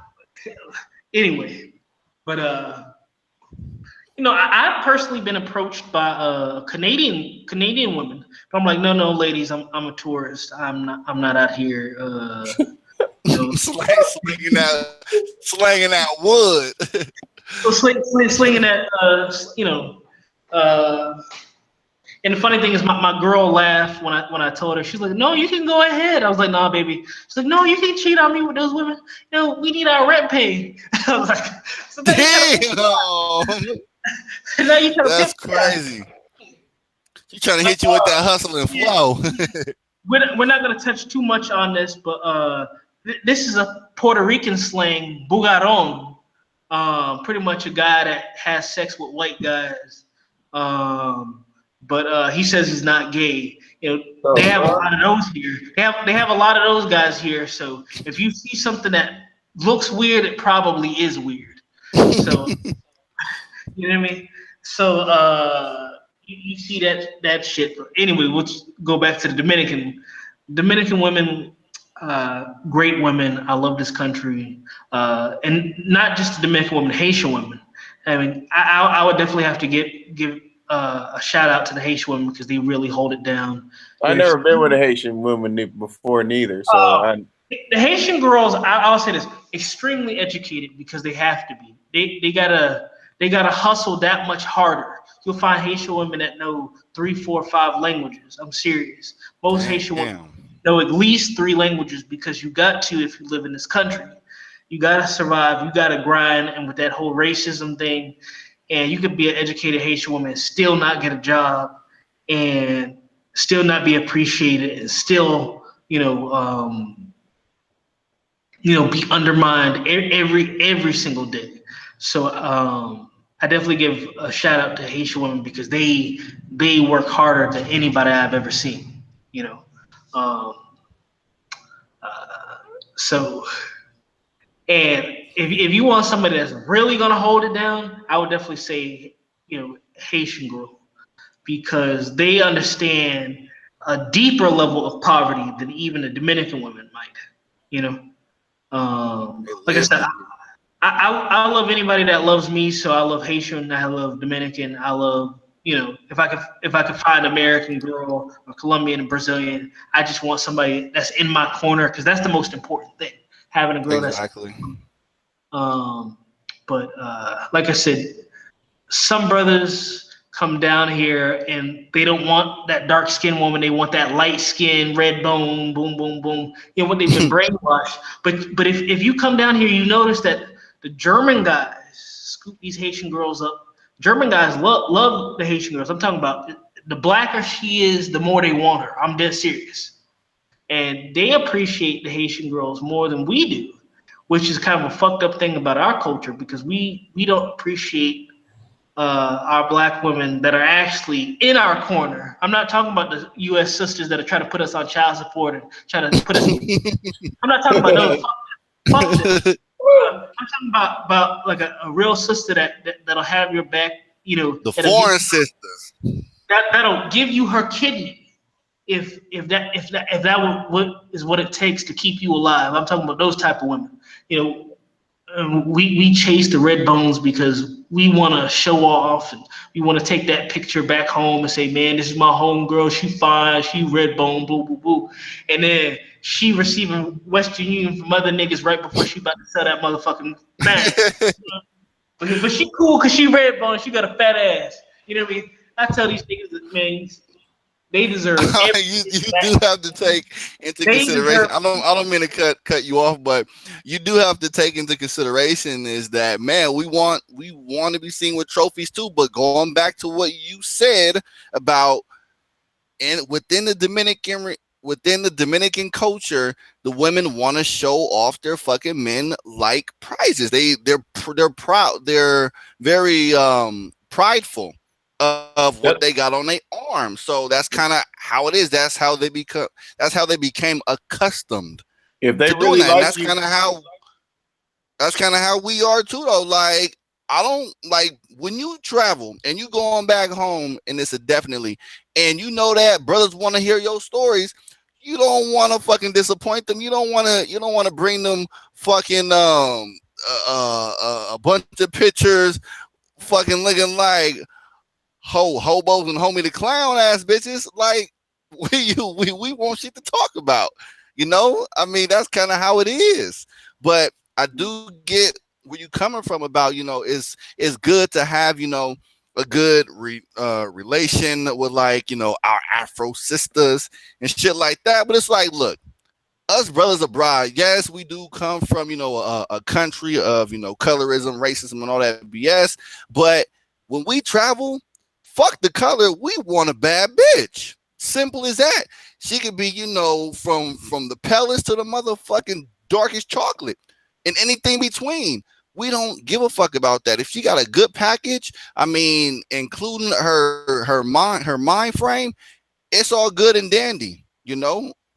That's how I look at it. Like, if anybody put a bad bitch in front of you, regardless of what you say you didn't want, but if you are convinced in your mind that this bitch is bad, like I don't fuck with this type of bitch, but this bitch is bad, so I'm gonna go ahead and make an exception. That's kind of how it is. I don't know. Maybe I'm wrong, but that's kind of in my experiences, especially out here in Mexico. Like, yes, a lot of the brothers always tell me, like, man, you be with them Afro sisters out there in Mexico, but at the same time, when I be posting pictures, I'm with all colors of the spectrum, all colors. So I can't discriminate between the colors because they all show me the same exact type of love. So it's kind of hard for me to say, and pick and choose and play tug of war. Like, yeah, I'll only, go for this type or for this type or that type. Like, nah, don't limit my options, baby. That's the least thing you can do for a brother out here is limit their options. I'm just calling it how I see it. Can I get an amen? oh yeah. Amen. It is what it is. I'm telling you, bro. That's just my personal experience. It's like, hey, I love the sisters. I love vanilla. I love caramel. I love anything. It doesn't even matter because it's all about love. End of the day. Exactly. And that's what I was coming down to. If you got love with the person, a genuine interest, genuine love, that's the only thing that matters. You know what I'm saying? Amen. Right there. Like I said, there. I think I've added of the problem. Us Americans, we came through and we do what we do. You know what I'm saying? But like I said, I was excited. Last year it was an excited year because it was the first year. I shouldn't said I started a relationship, but I really liked her a lot. But then again, like I said, she was one thing about Dominican women, they really, really busy. And I understand they got a family, but it was difficult also. You know what I'm saying? Especially in our relationship. So if you can find a woman that can make time, like more time, and you all can enjoy each other and stuff like that and have a better relationship, that's a good one. You know what I'm saying? If they always busy all the time and they're preoccupied, that's not I mean, it's good to be busy to make money, but if they always occupied all the time, they don't make time, that's not a good woman to me. I feel you on that. Amen. shit, you got to invest your time into your boot thing. That's how I look at it, man. It I takes two learned to my lesson tangle. like this past year, you know, because like I said, the girl I was with, she was a good girl. She cooked, cleaned, did everything else better than All American, but she was just really busy. And at the time, she was really busy. She was really tired all the time, and it was very frustrating. You know what I mean? Of a Gotcha. relationship. If I knew now, you know, I would approach things differently. You know what I mean? I feel you. So, Now, in conclusion, so where do you guys stand at this moment? far as the relationships, Yeah, well, right now, you know, I'm you know trying to look for some good women out there, you know, real good women, you know, that has my similar interests. You know what I'm saying? That really wants to make time. You know, just got to get got to get my money right. Once I do that, I'm straight. I'm good with that. You know, with the it's not about the money, but it's more stability. You know what I'm saying? Because that's what women want. that's You true. know, like mainly, you know, they don't want no broke dude. But the difference between the states being making money and here DR, you know, like $1,000 is a month is a lot of money out here. You can survive out here with that. Hmm. And that's Definitely a on that fact. one. That's a plus. So Like yeah, bring man. that US This dollar per month, bringing that US dollar a month would definitely help you. You know what I'm saying? Because the jobs out here, unless you got a good high paying job, it ain't nothing.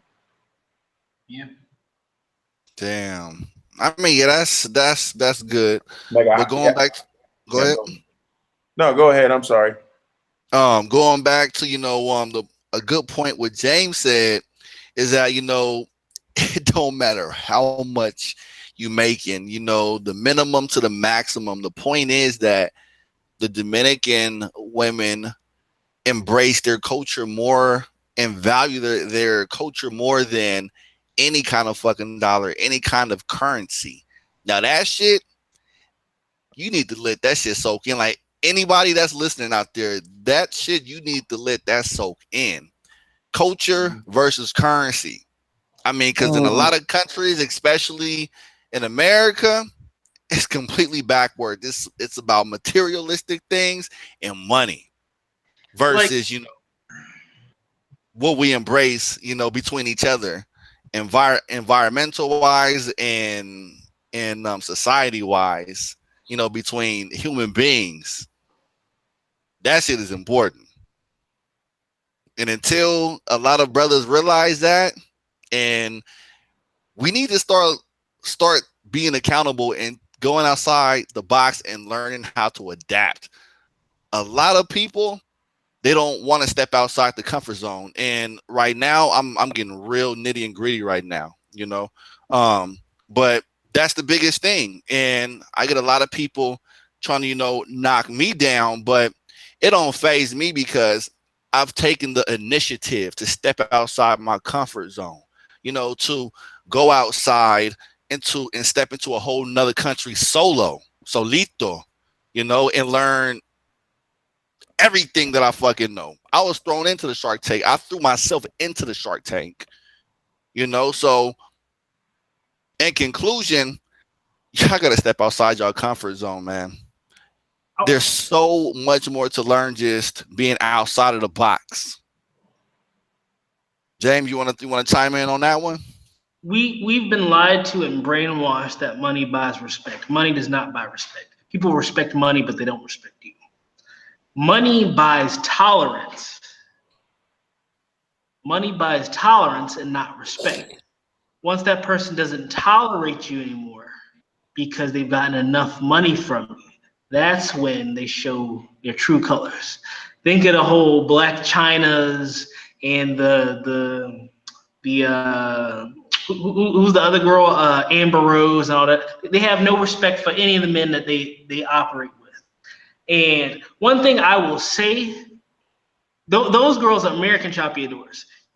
One celebrity, I don't like her music really. because it's not my type of music. I'm not saying she's a good singer or a bad singer. She might be a little bit hood and crazy, and she's very Keisha popular. Cole? What? Keisha Cole? No. Cardi B. Cardi B Oh, is okay. ratchet and crazy, but she starts a lot of drama and stuff like that. But I will say this: I think she a blood. I don't care about that stupid gangster stuff, but she seems like the type of woman that's at least straight up with you. You know what I mean? She doesn't seem like a Black China or Amber Rose. She seems like I grew up in a bad environment. I'm ghetto, but this is who I am. I accept this, but I try to make myself better. Guys can deal with those type of women because they try to improve themselves. Other women don't want to improve themselves. They just want to take, like Black China or choppy adoras. You know what I mean? So there's a difference. There might be a girl in a bad situation, but if you take her out of that bad situation, she'll drive. She'll thrive. She'll go straight to the top. Other girls, it's kind of like you take a pig and out of some mud and put it in the bed. It'll leave that bed and go right back to the mud. You know what I mean? And like I said, I don't want to talk about that whole gangster stuff, because it has nothing to do with the conversation. But I think it's stupid because niggas don't own anything. They're like, oh man, I run this block, this. I'm like, these niggas have no leases. They don't have any type of documentation. And I'm like, this is stupid. But anyway, back to the Dominican stuff. Yeah, back to the No, topic. it's true, because if white people really wanted to take that shit right then and there, they would say, all you niggas gotta leave. You know what I mean? I feel you. All you niggas Let's are keep going. let's keep it Dominican. No, let's keep it Dominican. Yeah. You don't want to risk any retaliation. I understand. You're from Cali. I know. No, it's not even that. It's just that I want to stick to the topic. That's all. But back to the DR thing is like it just goes back to observing people and putting our ego to the side to try to take True. in. Amen. We got to take our ego to the side to get to know somebody else because we want to put on somebody else our own desires and wants and stuff like that. That's where we try to change somebody, or that's where we try to say, hey, I've got money. This is how you're going to behave because I have money. And those type of people might even tolerate you, but they resent you. And that's where they go get money from other guys and buy their chulo nice Jordans off the money that you sent them. So while you're sending her money saying, oh man, I got a bad bitch back home, the Jordans you bought, he's going balls deep in her. And the Jordans that you bought, pretty much. So any advice you want to give the audience, if they decide to take a nice little trip to the DR, what they need to watch out for, what to expect, and just a little a heads up and what to do. Don't bring the I'm the cool badass motherfucker bullshit. I'm from so and so city, because you know how guys say I'm from a certain city, so I'm tough, I'm gangster. I'm from Detroit, I'm from Cali, I'm from whoop-de-whoop-de-woo. These niggas have a whole nother level of gangster where they'll kill you, chop your body up, throw it in off a fucking cliff, literally, because that's what happened to a guy. Chopped this motherfucker up. He owned a hotel, Black American guy, chopped his ass up and threw his body over a thing. But luckily, his arm was hanging off the side of the little the rocks, and that's how they kind of found out, that it was his body. So guys, leave that gangster shit home, because these Dominicans are way more gangster than you could ever imagine. Hey, don't have that big bold gangster shit. Don't bring that shit over here. Don't bring you that over the hard way. because you don't want to get fucked up on that shit. Guns, machetes, and these niggas will literally cut your head off and bury it somewhere. You know what I mean? And that's it for your ass. So that's number one. Number two is learn at least a little bit of Spanish. You don't got to be perfect. You don't got to be, Rico Suave with the Spanish, but the Spanish gets you a little bit of respect. And when people see you're trying to learn, they try to help you, and that helps direct you away from the bullshit. Because if you're just an American that speaks English, they just gonna let. If they see you walking into a bad situation, they're just gonna let it happen. But if you're somebody that's taking the time to actually speak and interact with people and speak a little bit of Spanish with them and say, hey, can you help me out with this, and this, then you might be in a safer situation where somebody might say, hey, look, Americano, you know what I mean? Kind of that situation. Hell nah. Welcome to the real world. Yo soy cubano. Yo no soy americano. That's the difference between you leaving a neighborhood and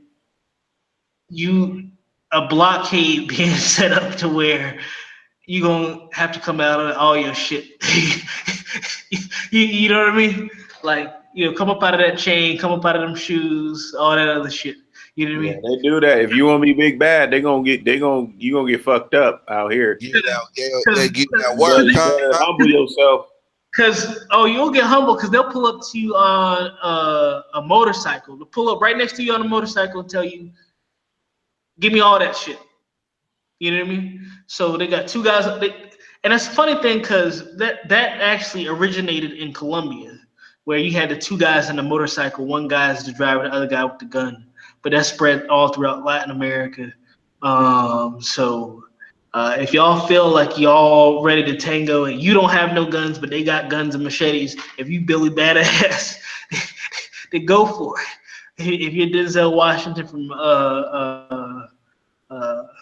the Equalizer, and you can take down all types of cartels and shit, then try that shit here. Try it. I'll see you on the news. But Jaden, you know how it is in Mexico, those cartels. Yes, that's a whole nother story. Because I'm sure you get passes because people know you're cool and you bring the positives of Mexico to the world. So you get passes on certain stuff. You know what I mean? I'm pretty sure you can't really talk about it right now. You know what I mean? Well, no, I mean it's like this. I mean, me. If you guys see me on my fucking YouTube channel in Mexico, I am who I am. It's nothing more. It's nothing more than that. And I try to show. I don't sell dreams. It's simple as that. I give you the realness.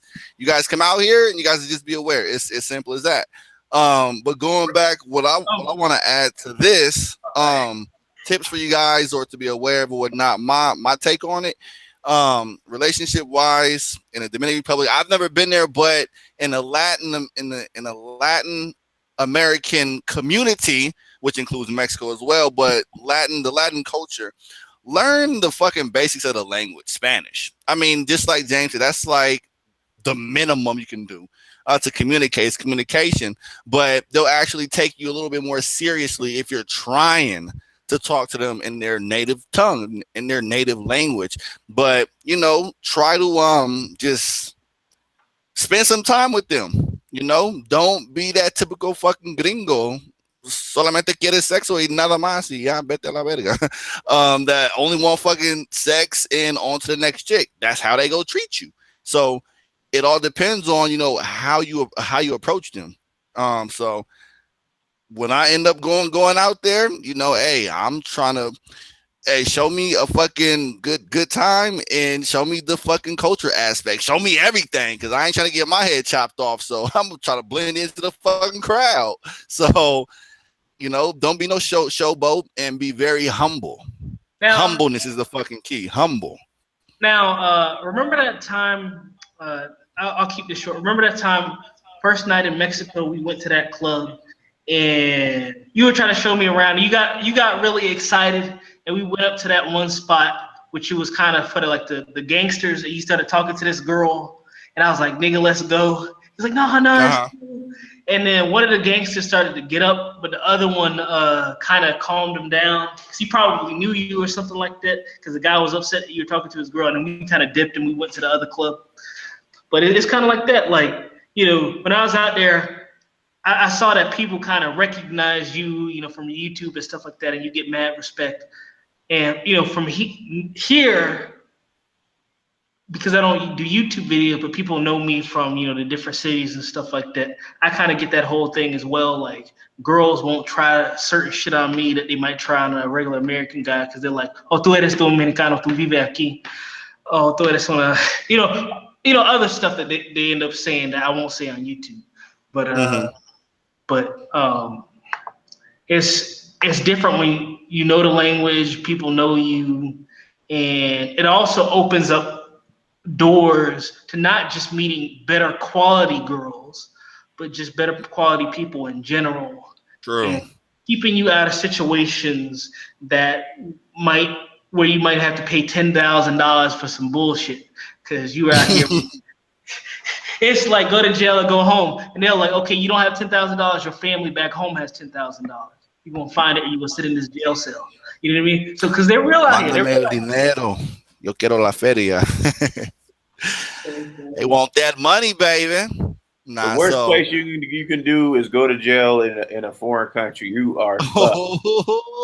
Worst thing you can go, man. Because the niggas in the jail are really gonna fuck you up. You know what I mean? You don't have nobody. There's no gangs you can join, none of that shit. Niggas in the jail are going to fuck you up and possibly kill you. Because that almost happened to this one white guy. Almost got killed in jail over some bullshit. Because the girl wanted some more money, they tried to shake him down, and they all knew it was bullshit too, because everything was on video. And the landlord of the apartment complex tried to help the guy and take the video to the courtroom and to the lawyers and stuff. The judge says, "I don't want to see any of that." They knew he was innocent, but they were like, he has some money, he's an American, so we're gonna take this money and then we're gonna let him out. But if not, we don't give a fuck if, you know, whatever happens to him happens to him. Because they could care less about your life because, like I said, in some situations, life is not important here. And I hate to say that, and I'm not saying that about everybody in this country, but some people their views are a little bit culturally different than us. So like I said, put you in a box, bury your ass, and keep it moving. Unlike in the United States, where we might grieve for a long time. Nah, your ass is dead, put you in a box, you know what I mean? And that's it.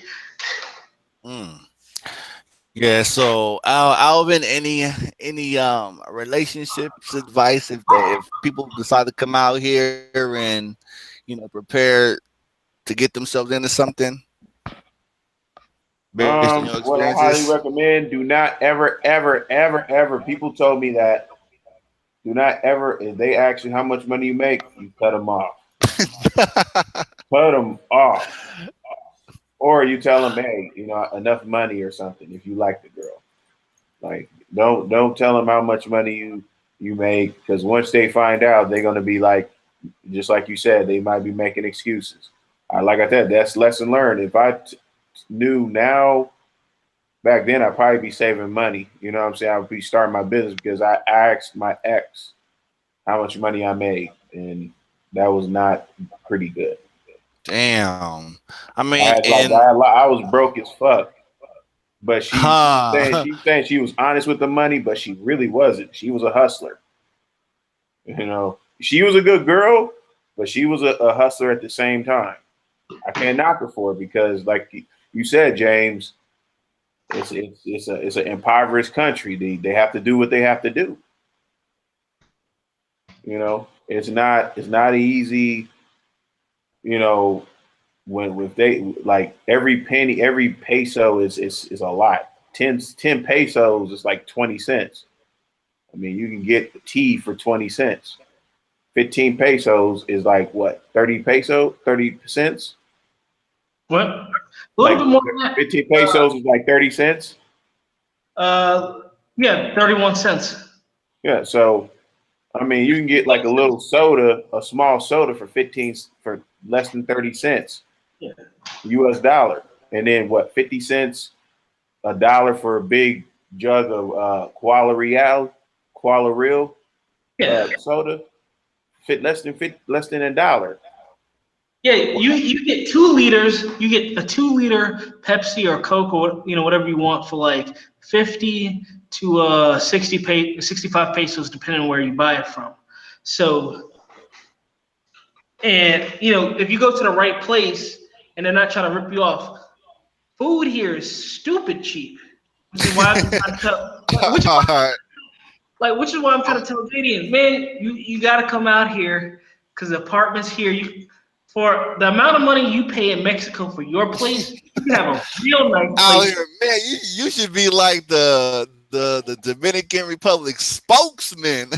Hey, more than me, man. I've been living here for a year. And we need to work on that sponsorships. Hey, James, we need to connect or something. I don't know if you are right now or not, but we need to connect. Yeah, I'll hit you up on Facebook and tell you my location. All right, for sure. We can continue to talk. Hold on, we can continue to talk. But I'm gonna go ahead and close out this. So for you guys out there that's listening, hey, I plan on visiting the Dominican Republic.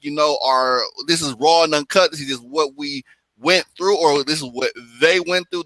The brothers on the panel. I haven't been out there yet, but I want to go out there and hopefully, hey, we go get active. We go, have a good time and shit. Just show us your country, shit, man. I'm always willing to learn. So, and hopefully, I can bring some Dominican girls onto the panel next time, and they can, give us the real scoop and try to, tell us the ins and outs and how it operates in their country too. So I do plan on bringing some native Dominicans onto these Google Hangouts and just kind of go back and forth between the two cultures. So I hope you guys enjoyed this show. I'll keep y'all updated. Subscribe and you can get at me on Facebook. I'll drop all the info in the description.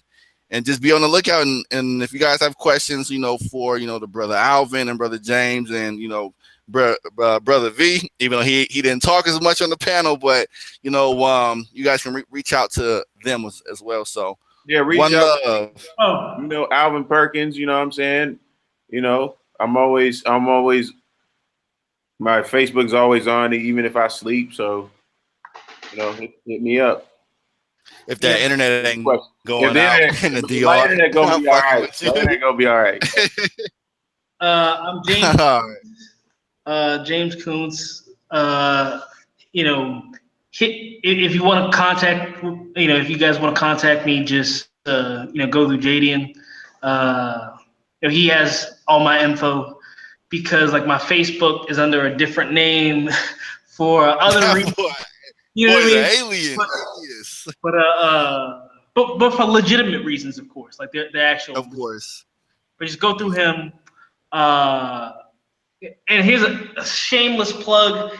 Never mind. I won't even talk about it. We'll do this. Yeah. Also, I do have a active Facebook chat group where we're interactively chatting, so you guys can join that too. If you guys have questions, you guys can be added to my Facebook chat group, not my Facebook group, but chat group, so y'all can ask questions on the fly and on demand and shit like that, live and direct. So but I definitely want to bring in some native Dominicans and get it popping. We need to collaborate. So one love.